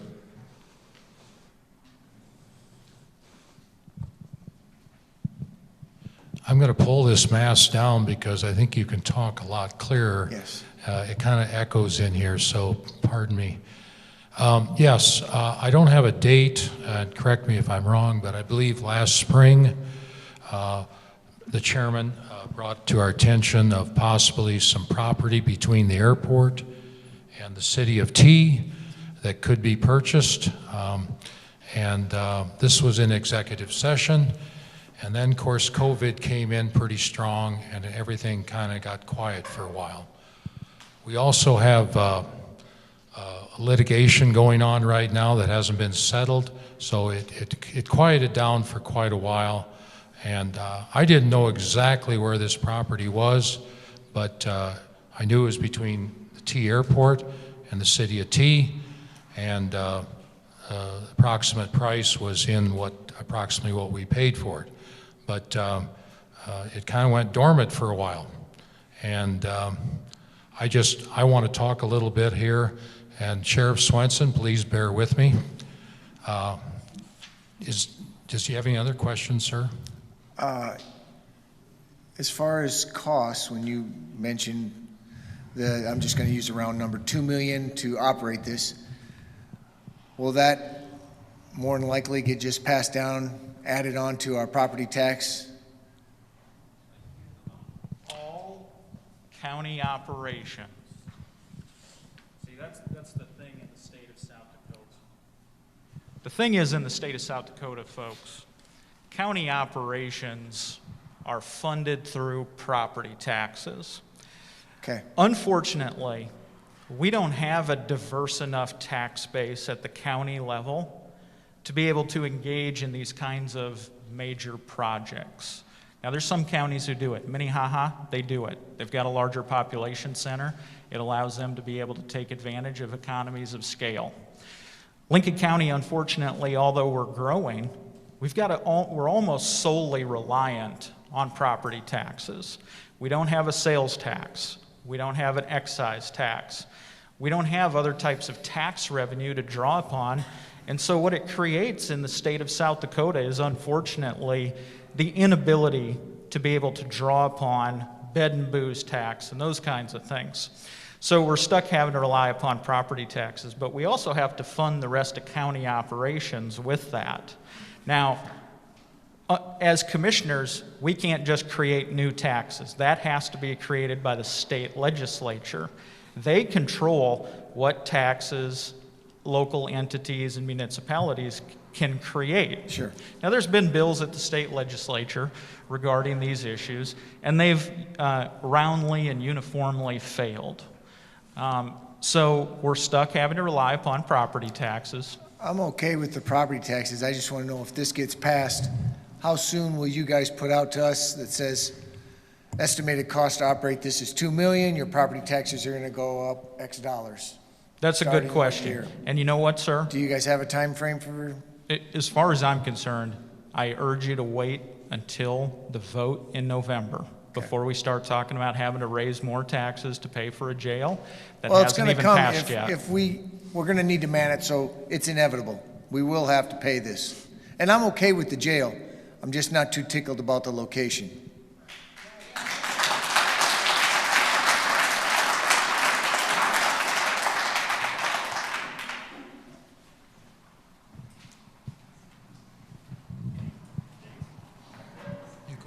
Commissioner Aaron's, any comment on why the location was picked? I did not initiate or pursue the location. Chairman Poppins brought that location to us and then asked us to discuss it. He would be the #1 expert on who, on the negotiations. Well, I think this is the first time you've ever used the word expert with me. So well, he'd be the guy to go to. I appreciate it. I'm going to give a quick lesson on location. There's a lot of criteria that we all discuss and previous board members discuss. I can find in minutes back to the 11th of December back in 2018, when there's conversation at that point of some land that we had currently acquired for the expansion of the airport. Let's not get on the airport because I desperately don't want to stay here for 12 hours because we could go on and on about that. But it goes back to even that far about location. Some of the reasons for picking an area, let's first start on the north side of the county. The population structure is up there. The police force, the arrests are predominantly on the north half. So why do that? And the conversation, and I don't think there was any disagreement that made some sense by the board members, that was a criteria that should be considered. A size large enough for growth. Because too many times you do a project and next thing you know you're out of space because you couldn't believe how fast you're growing. You know, the farmer's old adage is if you double the size of the shop that you want, it's still too small the day you get it done. You know, sorry if it doesn't fit this scenario, but what's ringing a bell? We're growing. I can go back to 2004 when Commissioner Burdell, Copland, Commissioner Jim Schmidt, Commissioner, forgive me at this moment, I'm trying to remember everyone, but the point being is we're having an in-depth conversation about did we need to add space. Ultimately, decision was made to add space at the courthouse.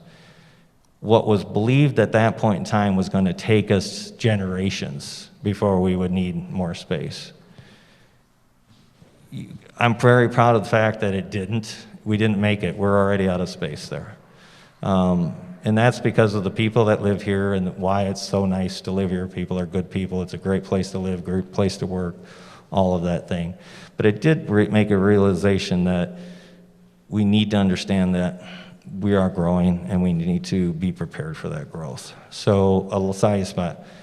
There was even some conversations about possibly having this in the city limits of Sioux Falls. That quickly went away when you're looking at price tags of $7 to $12 a square foot. Do the math. We couldn't afford it, in my mind. It was just too much of the cost of the structure.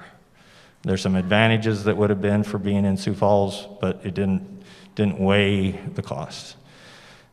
Point blank to the south, to the Canton, there's been questions of why won't we put it out the highway shop? It could be. I'm not going to say it couldn't be.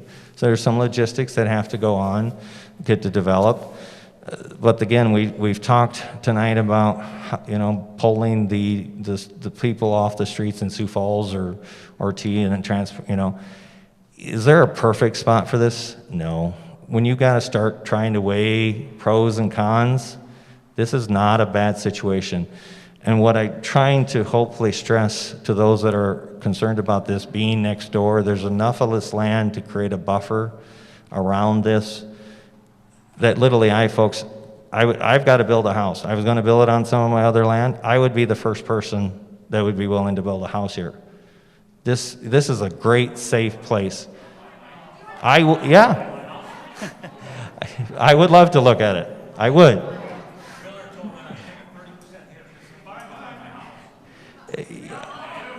Okay. Okay. All right, so there's just, everyone's concerned about, I'm not going to tell you that I'm an expert in property values. I can tell you that we've already been approached by other developers that wish to build houses when we determine what we don't have available or don't need for the public safety building. So I hear it all the time. We have those property values questions, whether it be livestock, we have it, farming operations. I can tell you though that this facility has let's use the word, I think Doug Putnam, the slough or wetland to the south, great protection there. We have a lagoon to the west. We have an industrial area to the north. We have a campground that unofficially we, as I think the sheriff may or may not want to comment on, frequent quite often.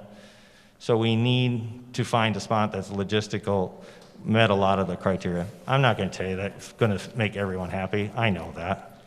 But when we looked at the criteria that was pertinent to us, this does seem like a logical place, at least as an option. Are there other places? Absolutely. I'm not going to tell you it can't be built anywhere else. That's not what I'm trying to tell you. I'm trying to tell you that it's an opportunity to two things, possibly build a public safety center on, but more importantly, to control that 9 Mile Creek, because I have sat on this commission for 12 years, and I've heard about 9 Mile Creek for longer than that. And it does have to be protected. I do believe the impact if this facility does get built will be pretty significantly or insignificant to the floodplain issue, because we will be able to control what else goes on in that 154 acres. Thank you for letting me do it. You have a question? No? Yeah, I got a couple questions. Actually, one, Kevin Wheeler, Terry Lane T. For the architects, are you familiar with the American Jail Association? I assume you guys work with them and know of that. I guess just to verify his numbers, I mean, I've looked, they average about $100 a day per inmate, so double checking your math. That is in check, I agree with that, but the sheriff showed that, I mean, as long as, I think it said 60 and then 75 other county, like inmates, it'd be $12 a day per inmate, so it's like, I guess we should just build jails everywhere if we have an 8-time markup on our investment. So maybe we should build one in Canton and here. But another serious question for you would be, is there any other county anywhere in the country where there's, how many bed facility is this proposed to be? It's 200, correct? Is that just, sure. Yeah, 180 to 190 Sure. is what we're proposing. So right is now. there any other counties in the country that have facilities of that size this close together? I mean, we're within 10 miles of Sioux Falls. I've designed a lot of jails, but I certainly can't answer to Okay. every county in I the believe country. if you look, there's nowhere in the country that has that, so. The other thing, as the architect, I guess, and I agree we need something, but I mean, we need to be a little more proactive and reactive here and input on this, but as the architects, what have we done for design? As far as I know, every location out there is septic, so how big a septic system are we putting in? And other utilities, like I said, This question I think is going to fall under mine. And I did bring this site, but this is by far not even the second site that had been discussed by the county commission. This was one that was approached actually to us. And then before making a decision, I personally, I don't know if any of the other commissioners spoke with the representation from the city of T. This property has been annexed into the city limits. It has not been changed classification-wise. Right, the But zoning. it has been identified as having urbanization for the sewer within 2 years. So T is going to cover that, basically, is it? Yeah, their plan is to go out to the Hagedorn Industrial Park area and actually area out to the airport, the Lincoln County Airport out there as well, so. All right, sounds good. Thank you.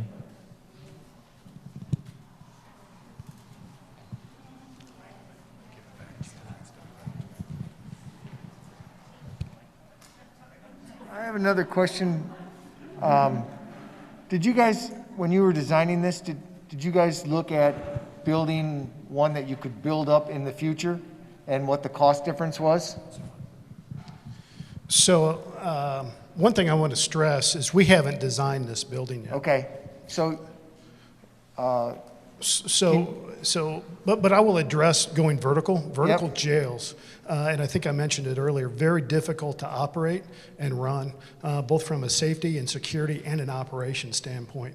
If you've got the land, it's better to build as you grow horizontally, if it's feasible. Now, we do jail additions and jails in downtown areas where we don't have a choice but to go up.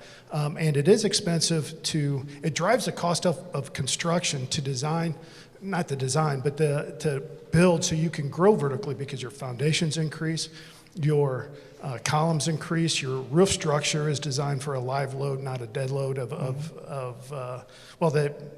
they're both designed for that, but they're much different load criteria. Not only that, but when you actually do that construction, unless you plan to vacate that jail below and say, okay, we're going to add on, you've got to think about all of those things to penetrate that roof now so you can build on later and not disturb the operations of the jail. Okay, thank you.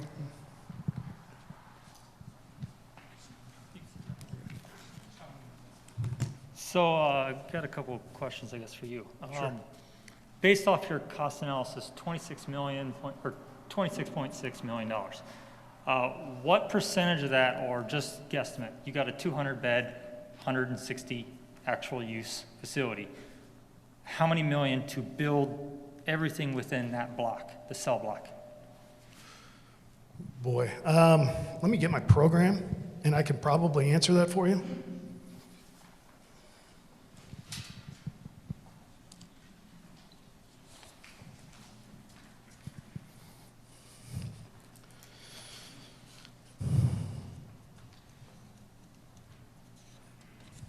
And that's a really tough question to answer, but I'll do my best here because it's a combination of interior walls, exterior walls, plumbing that's there already versus what's not.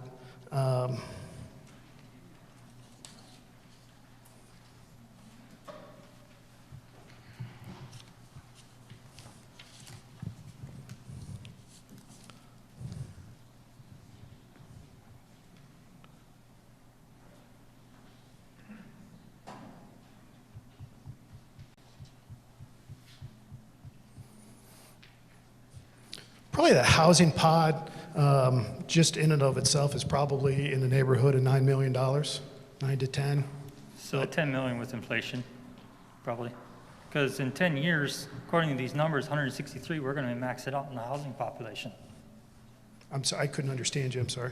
163 in 30-year forecast is where we're going to be. So 30 years from now, we're going to have to add on another housing block that costs $10 million is probably roughly what we're going to be looking at. Yeah, and if that, I think supports the bed count that we're suggesting now, because if this jail lasts you 30 years until you have to add on again, I think job well done. Okay. Yeah. So then based off of what I'm seeing, like there's been some, I guess when the commissioner said $10 to $12 a square foot for land, and we got a good rate on land, I can find $10 to $12 a square foot in that budget just by looking at the front of this building here in costs. I mean, you got about $100,000 to $200,000 of windows with that glazing as a contractor. You got cantilevers on the front and upper side of this building. Not to mention this building's facing north, so you're going to be walking in ice all the way up here. So I guess, when I hear $10 to $12 on a construction cost because of land, I look at design of a building and say, well, if we change something on the design of the building, you can afford a lot better piece of land just by maybe avoiding some aesthetics a little bit.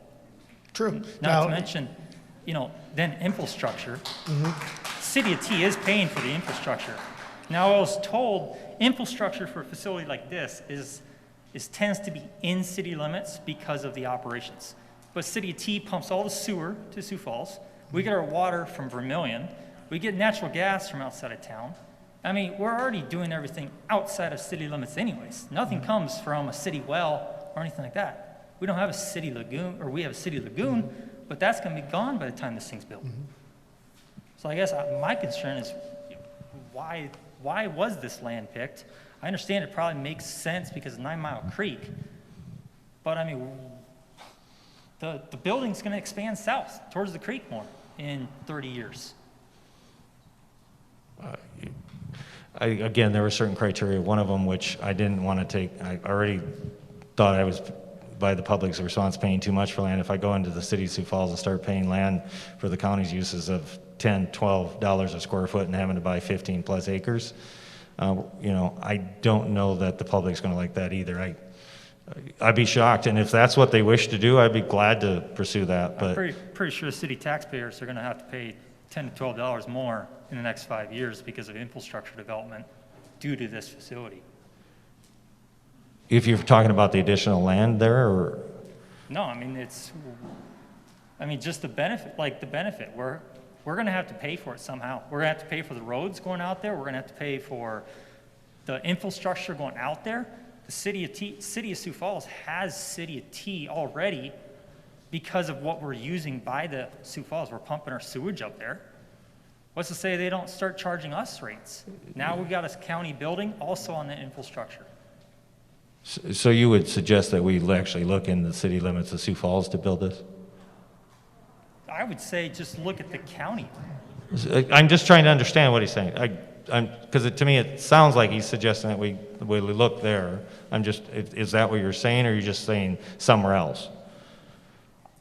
I would say evaluate the decision of what the infrastructure is with the citizens that are voicing a concern. The city of T, citizens of T also know their infrastructures and all that. Therefore, yes, if property in Sioux Falls makes sense because the jail has a better infrastructure, that's where all the sheriff even said it. Most of the arrests are in city limits, right?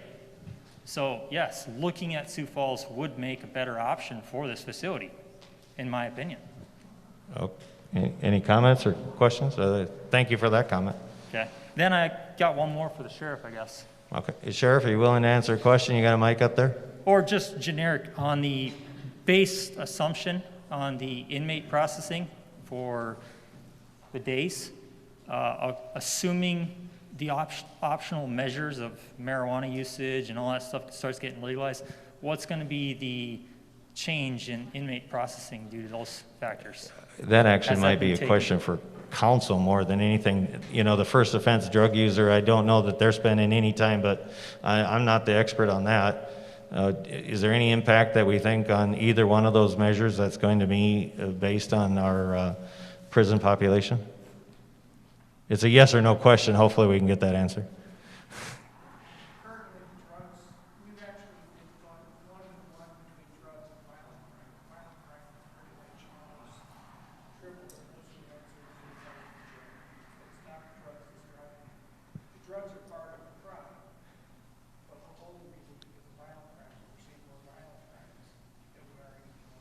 Could everyone hear that?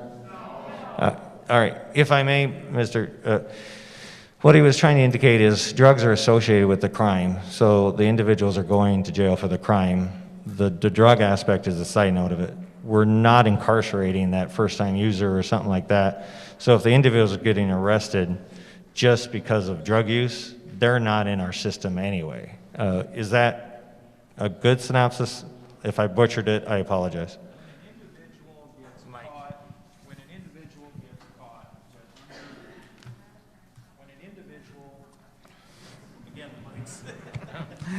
Okay. When somebody gets busted with pot here in South Dakota, and it's under 2 ounces of possession, okay, under 2 ounces, consider personal use. You get a ticket. It's like a traffic ticket. They don't haul you into jail. They don't cuff you and stuff you. Sometimes they do if there's associated crimes involved. But if it's just some kid being stupid and he's got a joint in his hand, they get you, they give you it's like a traffic ticket, a summons, and you got to go show up in court. Now, the marijuana issue itself, because I know that this thing is on the ballot and you asked the question. This marijuana issue is about 10% of the volume going through the court system right now. But in all honesty and in all fairness to this process, we're not putting people in jail who get caught with joints. So that's not a big driver of the population. And I think, as the sheriff will probably tell you, most people get picked up with a joint at a traffic offense. You know, police officer initiates a traffic stop, and most of the time, that's how they get them. You know, they're not going and picking them up in the park or behind somebody's garage. It's at a traffic offense. I guess my question was just, how does that reflect the numbers, and then whether or not we're seeing, you know, so if it's violent offenders is mainly what these numbers reflect, then that's obviously not something that's on the ballot measure currently. So. Yeah, misdemeanor marijuana arrests are not driving jail populations. And while I'm up here, I'm just going to hit on two things. 11% of Lincoln County's arrests are in the city of Sioux Falls. Not the majority, 11%. Lincoln County, the sheriff's office arrests the majority. Then it's the Sioux Falls Police Department. Then Harrisburg numbers would be figured in Lincoln County's numbers because Harrisburg is patrolled by Lincoln County. And then I think it was 7% were in Canton, 3% in Lenox, and I think those are last year's numbers. So 11% of arrests made in Lincoln County are by the Sioux Falls Police Department. Gotcha. So there's 61 in. How many people are, Sheriff, how many people are, of all percentage of our prisoners, how many people are arrested in the first 5 miles of Lincoln County? I can't. I could answer that with some research through our program. That'd be our. I can't answer it right now. Probably. I won't answer it because I don't know. But a lot of them are within the first 5 miles. Lenox, Harrisburg, and Sioux Falls are the majority of where our arrests come from. So then, in your perspective, Sheriff, this land is optimal, but there's other choices around the perimeter of. Within 5 miles of here? Then? I'll go into a little bit of the location, but that's not for my decision. But I will tell you how this was reached, in my opinion. The Sioux Falls Police Department approached me early on when the conversation of building our own facility started. They wanted to build with us a report to work station. So as Commissioner Popper said, we looked at like north of the Tallgrass Treatment Center. That was a suggestion of mine. I live a half a mile from there. So but the land costs were too much. It wasn't developed. So I drove around Lincoln County, the northern end of the county. I looked at Minnesota and 106. I looked at Cliff and 106. Just places that would be centrally located in the northern end of the county. Because when you have the Sioux Falls Police Department, what we're gonna do if we build this thing too far from where the population is, you're going to drive troopers to work north of the county line because they're not going to want to, at 4 o'clock in the morning, take that extra hour and a half to go down to Canton, book the person in. The city of Sioux Falls, you're going to drive them north. And that's just human nature when you're working. So this keeps law enforcement where law enforcement needs to be. A couple good things about this location would be the industrial park. We get there's a lot of burglaries in there. So you're going to have increased, when a Sioux Falls police officer arrests someone, they've got to bring that person down to the Lincoln County Jail. No matter where we build it, they have to bring a Lincoln County inmate to the Lincoln County Jail, just like every other county that has a jail, which obviously we currently don't have. So we're trying to keep the law enforcement most efficient, and that's why I recommended the northern end of the county. So I don't think anyone here is set on that location, but I do believe it should be in the northern 10 miles from 57th Street And then, you know, there's all sorts of suggestions out there, but to get water and sewer to some of those places would just not be feasible. And then there was one other comment that was made that I want to clarify, and this is my understanding of it, so I might be asking more of a question than giving an answer. Currently, we budget $2.1 million or $2.059 million for jail operations. That is the money we pay Minnehaha County in rent and the fuel that we use to transport and medical costs. That's what we currently budget. So my understanding is you build the facility with the $68 per $250,000 house. So that is your tax increase. The $2 million that we currently have in the budget would be used to operate this facility. So we're not asking for another $5 million. It will be a little bit more, but it will control a huge increase over years. So $2 million is already there. We're spending that in Minnehaha County.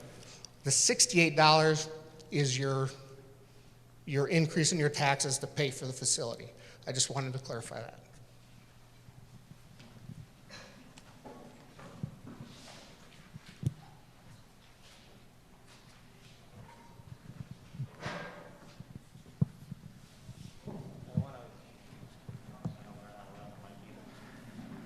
I do want to thank everyone for being so good about within the COVID situation we've got. I appreciate everyone being willing to spread apart and wear their masks. I do want to say that that is something that I do appreciate from the audience. Thank you. Go ahead, sir.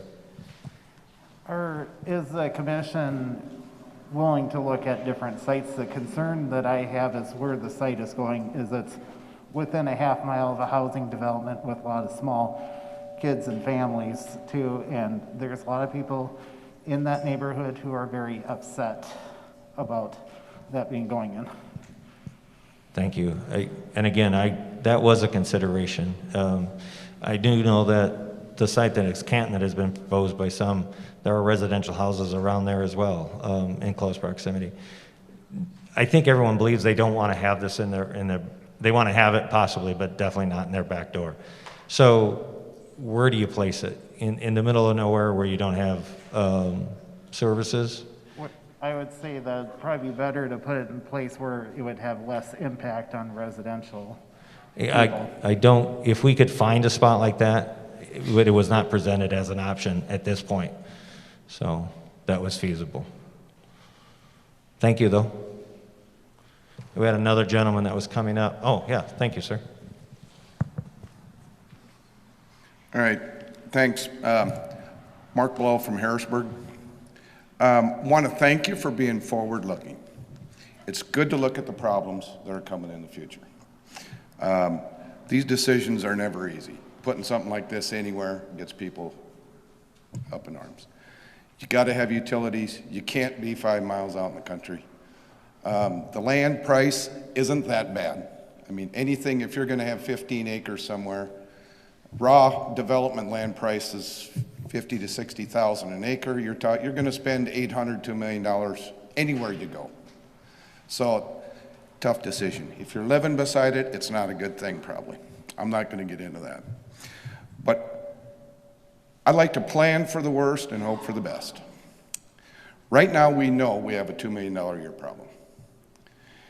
Had we done this 3 years ago, we would have a $5 million solution to a $2 million problem in the short term.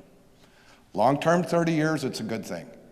It isn't that huge of an issue in the next year or two, because this isn't the only public safety problem we have in Lincoln County.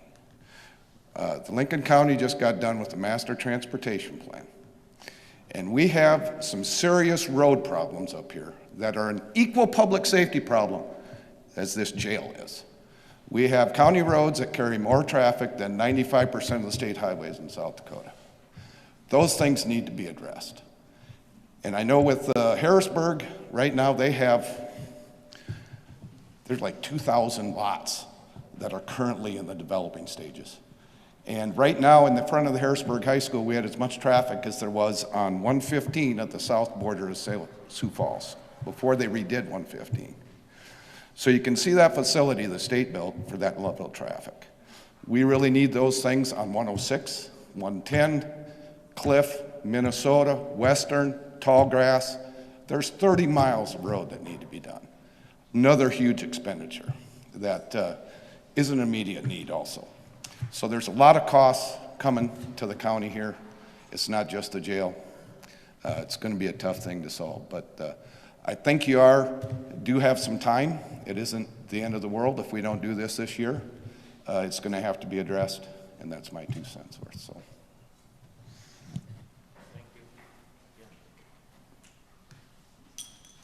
Thank you.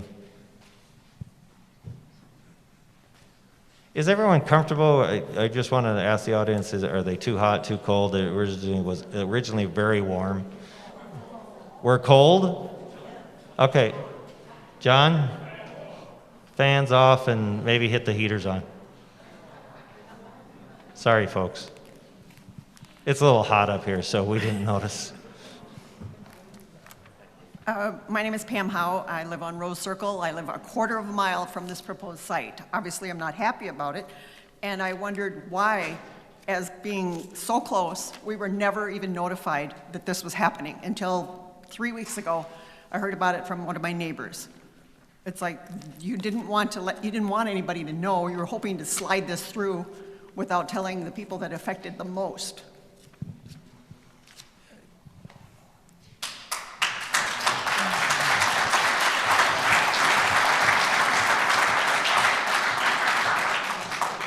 What I can tell you that it was in negotiations for quite a period of time, and the individual that was offering the land requested that it be private until it had been finalized, so it was not allowed for public knowledge until it was.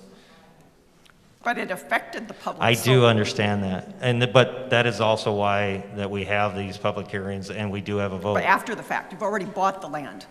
Again, I'm going to go back to the fact, even if we weren't looking at a public safety center, I am going to tell you that we needed to acquire this property for the purposes of controlling the potential for improvement in 9 Mile Creek Drainage Basin. And if you've lived there long enough, you understand how severe. I've lived there for 41 years. I know about all the drainage problems that nobody ever wants to take care of. Nobody has ever done anything about. And everybody says it's another study, and nothing ever happens. Well, I will tell you that we have an investment into this now, and I hope that the commissions that will sit in here, because this won't happen probably in a 2-year term or a 4-year term or a 6-year term. Or probably my lifetime. It may not be. I'm not going to tell you when it does, because it's going to require funding to make those improvements. But if we didn't make the investment and get it out of the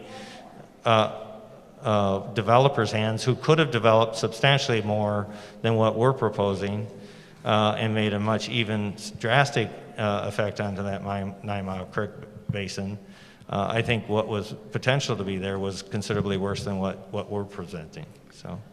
And another question I have, as far as the sheriff had indicated that when you're transporting prisoners, that's where the majority of your problems can happen. When you have the jail here and there's a courthouse in Canton, obviously you have a lot of transporting costs, which have you figured that in? Because obviously there's a lot more expenses there. And there's more of an increase of chance of, like what happened a few weeks ago at the interstate. For clarification, the purposes of having the courtroom added to this is to avoid the transportation. So what type of court cases are going to be held there then? Those that require not to allow the individual to get transported for safety purposes. Now, if it's somebody that has a drug offense, only a drug offense, and they're going to go see a judge, they're going to go into a courtroom down in Canton. So you will have additional costs transporting these people? We won't be transporting those. Those are not going to be people that are detained for long periods of time in our courtroom. If they're still in our facility, they're already going to have gone through the court system, or they're going to be using that courtroom adjacent to the property or to the facility. Okay, thank you. Thank you.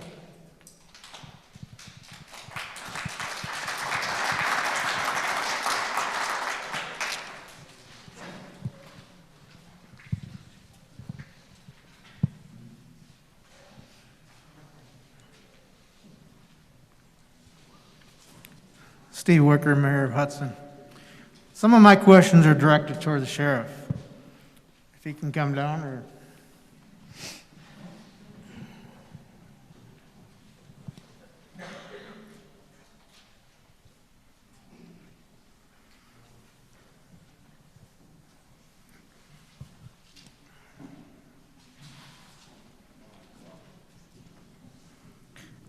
with this proposed new facility, whether it's in T or wherever, it's obvious you guys want it in the north part of the county.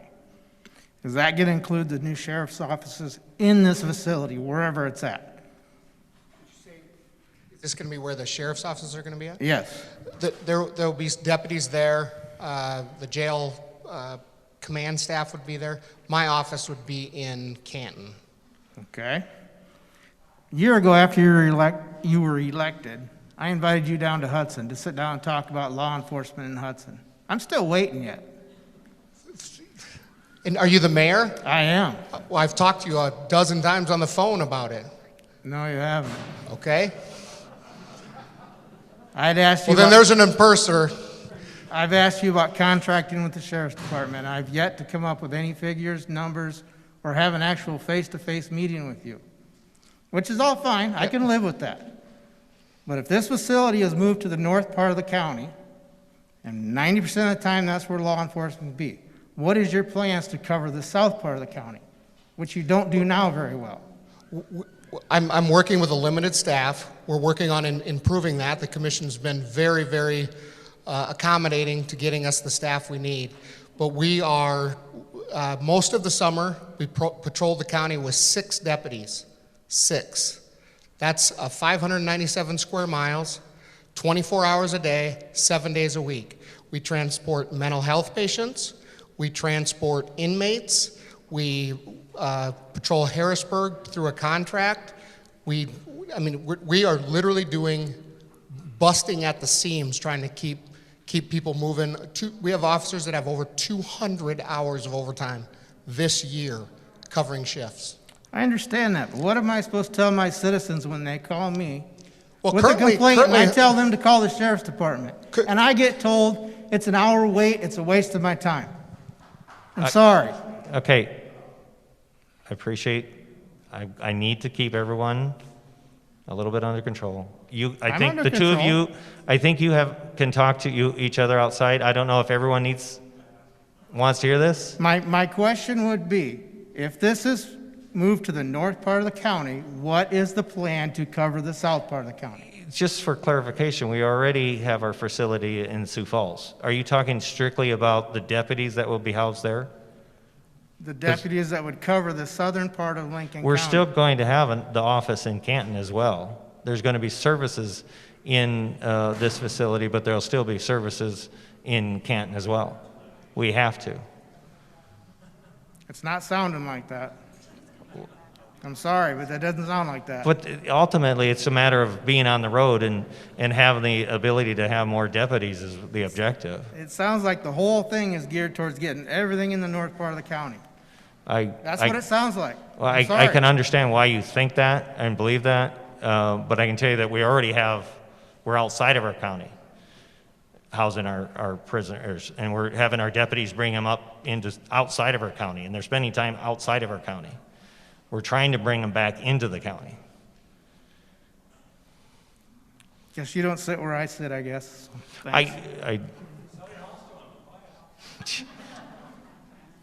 All right, if we can, germane to the topic, please.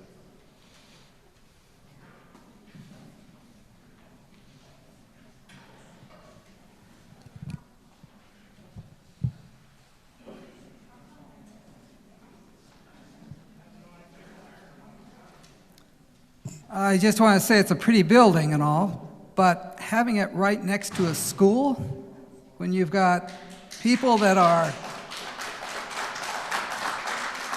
have sex offenders and all types of other things, and I think it's used to be a law that I don't know about this state, but others that they can't be within 500 yards of a school or so.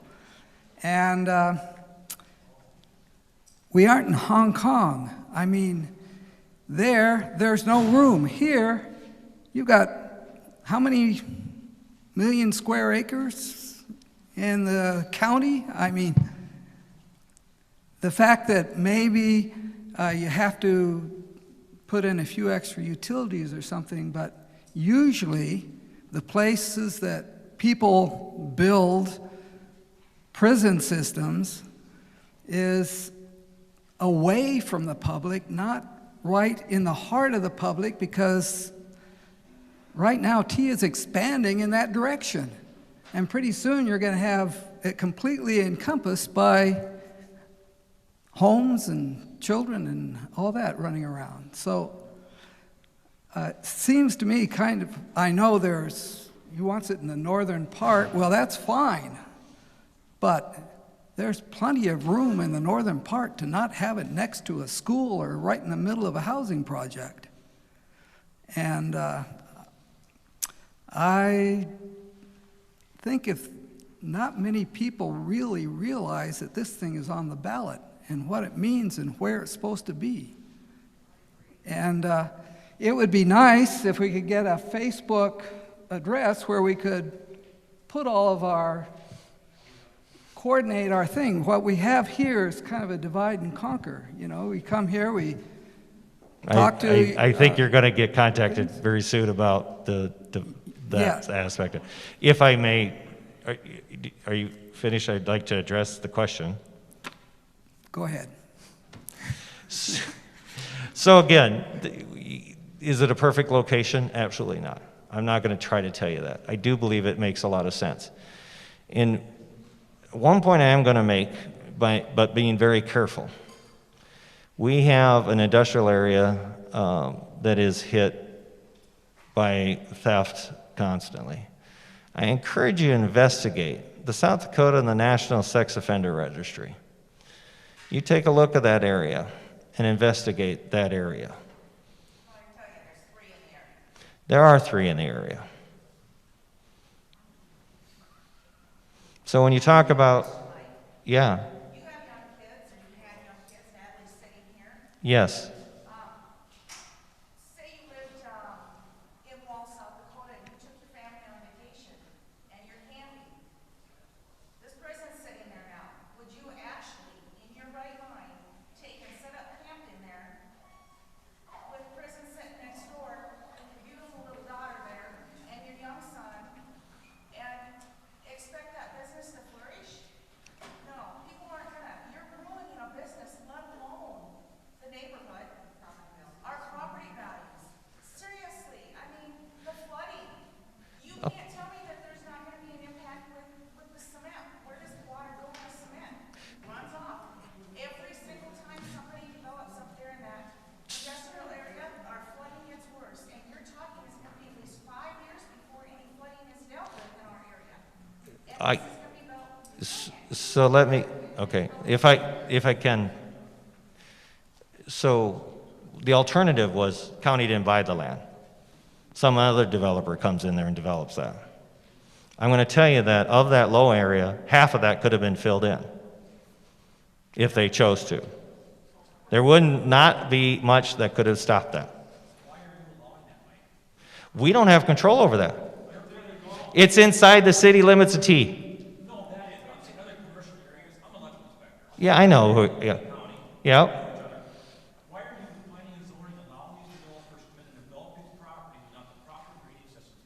Well, we have engineers that tell us it does.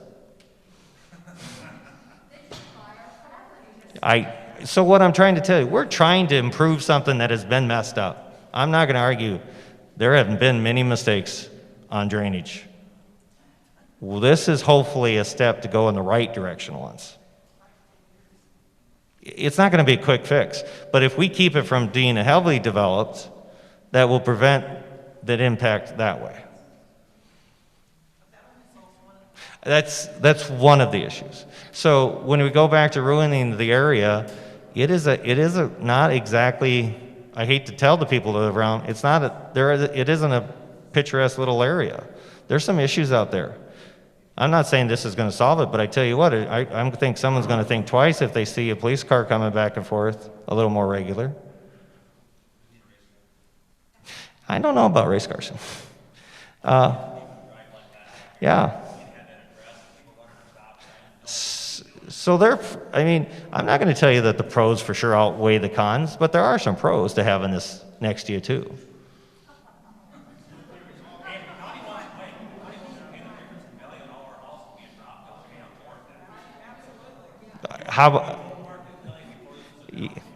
I appreciate the comment. You know, yeah.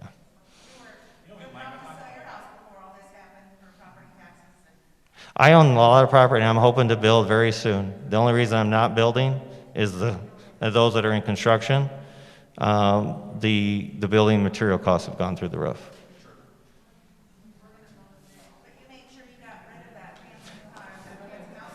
Okay, folks.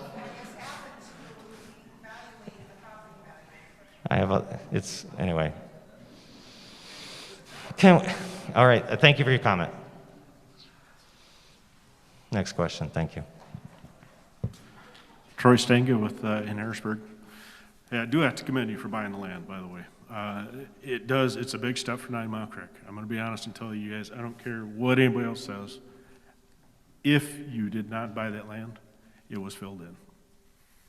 It was gonna be done. If it wasn't Hart, it wasn't Lemmy, it was gonna be somebody else. And as everybody knows, I know just how house property is, how much water goes inside your building out there. I understand that. That's all the time, and it doesn't matter. I understand that. 9 Mile Creek is a big issue. This is one step closer at 9 Mile. It's got a long ways to go. If this project goes, trust me, engineering is going to have to be part of that project, and it's going to be 9 miles going to be put into that project. If it goes. That's a big if. Because of the fact that it's on 9 Mile Creek, drainage that comes off there, you're going to have to retain that. But that's going to be part of the project. So that number that's up there is actually skewed. Even though it's not actually designed yet, engineering has not been done, that number is a false number. Being in this industry for over 20 years, that's a false number right now. That's a hopeful number. No bids have been out there yet because nothing's been designed. Cost of materials are going up, as you know, just like you said. I watch that every day. Go buy a piece of plywood right now. It's about tripled in price. Yep. So when you look at these numbers, you can't look at these numbers. And they could be worse, and a year from now they could be even worse. That bond could be double. Yeah. That bond could be 5 million less. Mr. Stanga, do you think that the costs associated with improving 9 Mile Creek should be put on the back of the public safety, or are they, and I'm just asking how he feels on that, are they two different entities? On this set of property, it would not be two separate entities, because this property is kind of part of 9 Mile. But should it be allocated as an expense in your mind as? It should be as an expense, because this building is So then going to have some. How do we approach trying to make the improvements by itself to 9 Mile Creek if we didn't do What I'm saying is on the property itself, you're going to have to do some retention and detention area. But with that, you have to determine, when you do your engineering, what's coming from up, what's going down below. Mm-hmm. That evaluates everything that comes through and what you're impacting, what you're making an impact. That impact then has to correlate with what Absolutely. you need to do the site. There are some considerations that still have to be determined. There's no doubt on that. Correct. Hey, Mike, if I could add to that, this number, you're right, because we don't know everything there is that we're going to find when we do our design. To handle that, we do have lots of contingency built, both construction contingencies, design contingencies, and owner contingencies in there to help as a placeholder to accommodate for those sorts of things. Now, when we do these dollars per square foot numbers, we do that historically off past projects, one of which we just opened bids about a month ago. And all of those projects include stormwater detention and retainage, and new utilities. So I understand what you're saying, but that number actually does take into account a lot of those, not only factors, but contingencies. But in this area, in the state of South Dakota. Yes. Where's that state of South Dakota that you actually had this just done? So I understand. So what we did is we studied historical data on cost per jails, hired a professional cost estimator to tell us how does the cost of jails in certain parts of the area compare. And that's how we arrived, that information helped us arrive to this number. So that's really not a true number yet, because bids aren't been out and hasn't been Oh, designed. no, of course not. I mean, the Correct. design's So not even that's done. what I want Right. to say. Since it's not been designed, it has not been done. This number is not a real number It's a yet. preliminary cost It estimate. is not a real number. Correct. Thank It's you. not the That's final what I number. want to say. It's not the Correct. final number. Correct. That's what I want to say, is it's not a real number right now. You And- can't go for a bond without a real number. And Does that make folks, sense? right or wrong, one of the reasons why we did place a $50 million on it was to make sure that if there were scenarios, because how we arrived, if I may quickly, because I am going to allow for 2 more questions if we have, because it's 9 o'clock and I do want people to get a chance, but I do need to wrap it up, unfortunately, is we consulted multiple professionals per se, and the numbers initially were considerably higher than what we're being presented with right now. But they were just shooting it. They wanted to make sure that they were covered. And a lot of that also had to do with initially we were possibly looking at land in the city of Sioux Falls, which was not 1 million, not 1.4 million, it was possibly $5 million. I mean, that was a substantial change to what we're looking at. So we needed to make sure that we had enough, because the last thing you wanted to do is when you're getting into the project and you don't have the money to do it right. And we're hopeful that these numbers are accurate, but yes, they are projections until we go to bid. If we go to bid, that's all they are. If I could, one more question for the evening. Just one more. All right. So did you guys, as a commission, ever think about our biggest towns, T and Harrisburg, actually going in there and partnering with them to build an actual jail within the town, instead of actually building one facility that's going to cost this much, to actually build a couple different pods to actually house some inmates? But that'd be close to Sioux Falls. It'd be a destination. It'd be half the price. You would not have to foot the full bill. They would have to put some of the bill in there. It's an actually accessibility for the whole county, plus the towns. I can't speak for Harrisburg. We do the policing in that already. So in essence, we're providing that service. I can tell you, not maybe authorized, I spoke with the city of T. I was indicated to me, not by the direction of the board, would they have any interest in doing a joint venture? They had indicated no.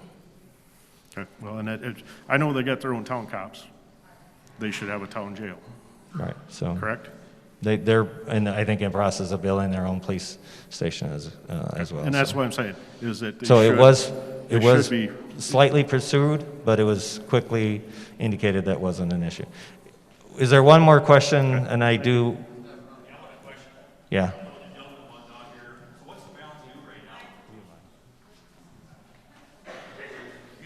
Yeah. Mike, I'm Scott Ashenable on Casa del Rosa, over by T here. My question is, the gentleman asked here a little while ago, what's the balance on this building, the courthouse, and the county shop right now? Madam Auditor, do you have the debt we have a couple years left on the addition at the courthouse. We're relatively new on the highway shop. Oh, does he know?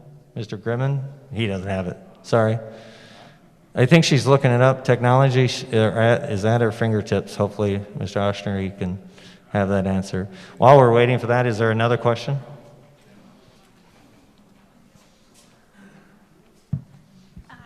Steph Holtrop, 27290 Hemlock Avenue in T.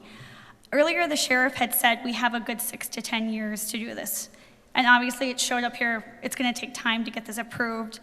And obviously, like you said, nobody wants this in their backyard. Because in our backyard, we'll have this, we'll have the drainage, we have schools, and our homeowner values are all going down. We were never notified until a couple weeks ago.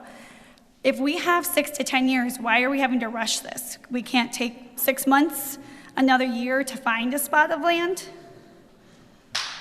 I'm just saying, I'm just saying, like, there is spots, there are more spots, there is other places. We don't need to rush this, especially for people who are could lose businesses, everything. It doesn't seem to make any sense. I think, and I don't know if you heard this when the architect firm was speaking, but on average, this is gonna cost an additional $100,000 every month that we keep delaying it. So over the course of 1 year, the cost is gonna go up $1.2 million if what the architect is telling us is true. And we have no reason to believe that it is not true. So I hope that answers your question. Regarding the design, this is all in the beginning stages. We don't know what the finishes are gonna be like on the outside. This was to give the taxpayer and the voter something to look at to say, hey, this isn't gonna be an ugly building. But I could care less what the building looks like personally. Like, I'd rather have the gold chains knowing that they're not going to get in my children's backyard where my 5-year-old little girl, as somebody else said, is going down the street to her friend's house, which I could no longer allow. That's not fair. I was never notified of it.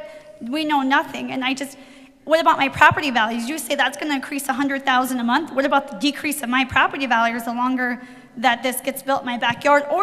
Or furthermore, an expansion. Like, I'm permanently stuck in my property forever. So you're saying you want to buy my house, you're going to stay in my property forever? Or any of you, are you going to be your backyards? Is this going to be any of your backyards? Or any of your children going to be at the T school district that's within miles of this jail? Any of you? Okay, that's not fair. Okay, it's back to not in our backyard. Then you want us to propose to put it out in a We rural. propose to put on the ballot that we find a location or give us multiple locations, not say, here's this one that's in your backyard. You've given no notification to us, no nothing. Oh yeah, but, and I get the line. I don't have their creek. I don't have their flood creek, and I'm thankful that you're addressing the drainage issues because we do. We have terrible drainage issues, and where you're going to build this, who knows, the drainage could shift our ways because we're just a little bit we're in Blue Spruce, which is a huge flood issue as well. So who's to say the way you shift it, it doesn't come more at us and help them? I can tell you that it wouldn't be allowed for us to not compensate somebody if we impacted negatively to the drainage. It is. But I'm talking about the drainage right now, if I could. right, and I get that. That's a great thing that you bought the land for that, but I don't think it's a great place to build the jail, whose ever backyard, and being right close to schools and all of that. Children. We're talking harmless children. I don't know how I can reassure you that this isn't going to be that as much of a detriment. I know it's a shock. We have spoken to many architects. We have talked to other jail facilities that are in residential areas. It may be hard to believe, but the impact is not that negative. Of course, you're going to have a real estate agent that will tell you what you want to hear. But if you could show me where a house that sold prior to a project versus a property that sold after the project, that's real evidence, and I have not seen that real evidence. But the taxpayers can decide if this is the right spot or not. That's on the ballot. And I don't disagree. We need the jail, but I'm just saying if we need this is great. But I think if we have time, we should look at other options and not. Well, we are not out of time, but time goes quickly. Right. So. I'm not disagreeing. And COVID this year, pandemic doesn't help us. Right. It's helped no one. But I also think having more public forums where we could talk land or other people's opinions other than you guys getting to decide that, especially when none of you would be directly impacted with this in your backyard or children or grandchildren at those schools. Good points. I'm not going to argue. Nice. Commissioner Gillespie. Yeah. Mr. Chairman, I'd like just to make a couple comments. Ma'am, I totally agree with you. Since February 18th, Commissioner Ahrens and myself have voted no on this for the most part. I thought it was too much, too fast. We've got a contract with Minnehaha County till October of '24, which most likely could be extended with proper talking. I started in Lincoln County in November of 1992 as a deputy sheriff. And I can honestly tell you, we had 10 to 15 people in custody in Minnehaha County. Today, 27 years later, we have 40 more people in custody. And a lot of it's because of electronic monitoring, 24/7. I mean, that's 27 years and 40 more people. this 191-bed facility that is proposed, you know, I don't think we're there yet. I look at this document here, and Chairman Poppins has it. I see a revenue of $2.7 million. That's federal inmates or U.S. Marshals inmates. I don't think we're going to see them kind of income. We're going to get some. Sheriff Swenson has said we're not guaranteed anything. We will probably get some, but not to that number probably. And then we're going to have to go back to you and ask for more money. Why my house could lose value, No, or my no. children would be next. Anyway. Yeah. Anyway, I'm going to give it up, yield that, but that's my 2 cents. And I've been around here longer than anybody as far as with the county, to my knowledge, outside of Bill Golden maybe. But, Thank you. Anyway, Commissioner. so.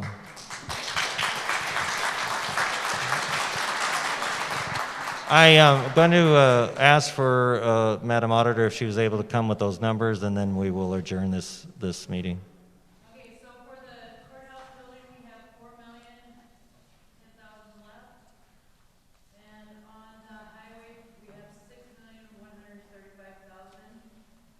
We bought this building for $750,000.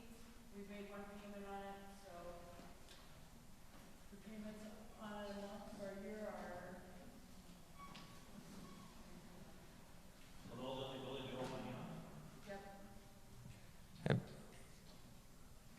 We had a down payment, pretty substantial down payment, I believe, on this building though too. So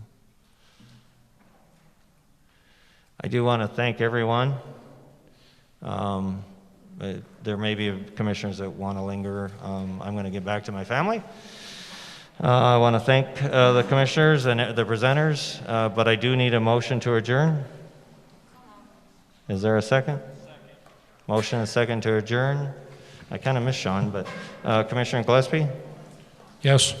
Commissioner Aaron's? Yes. Commissioner Lindeen? Yes. Commissioner Poppins, yes. Thank you all.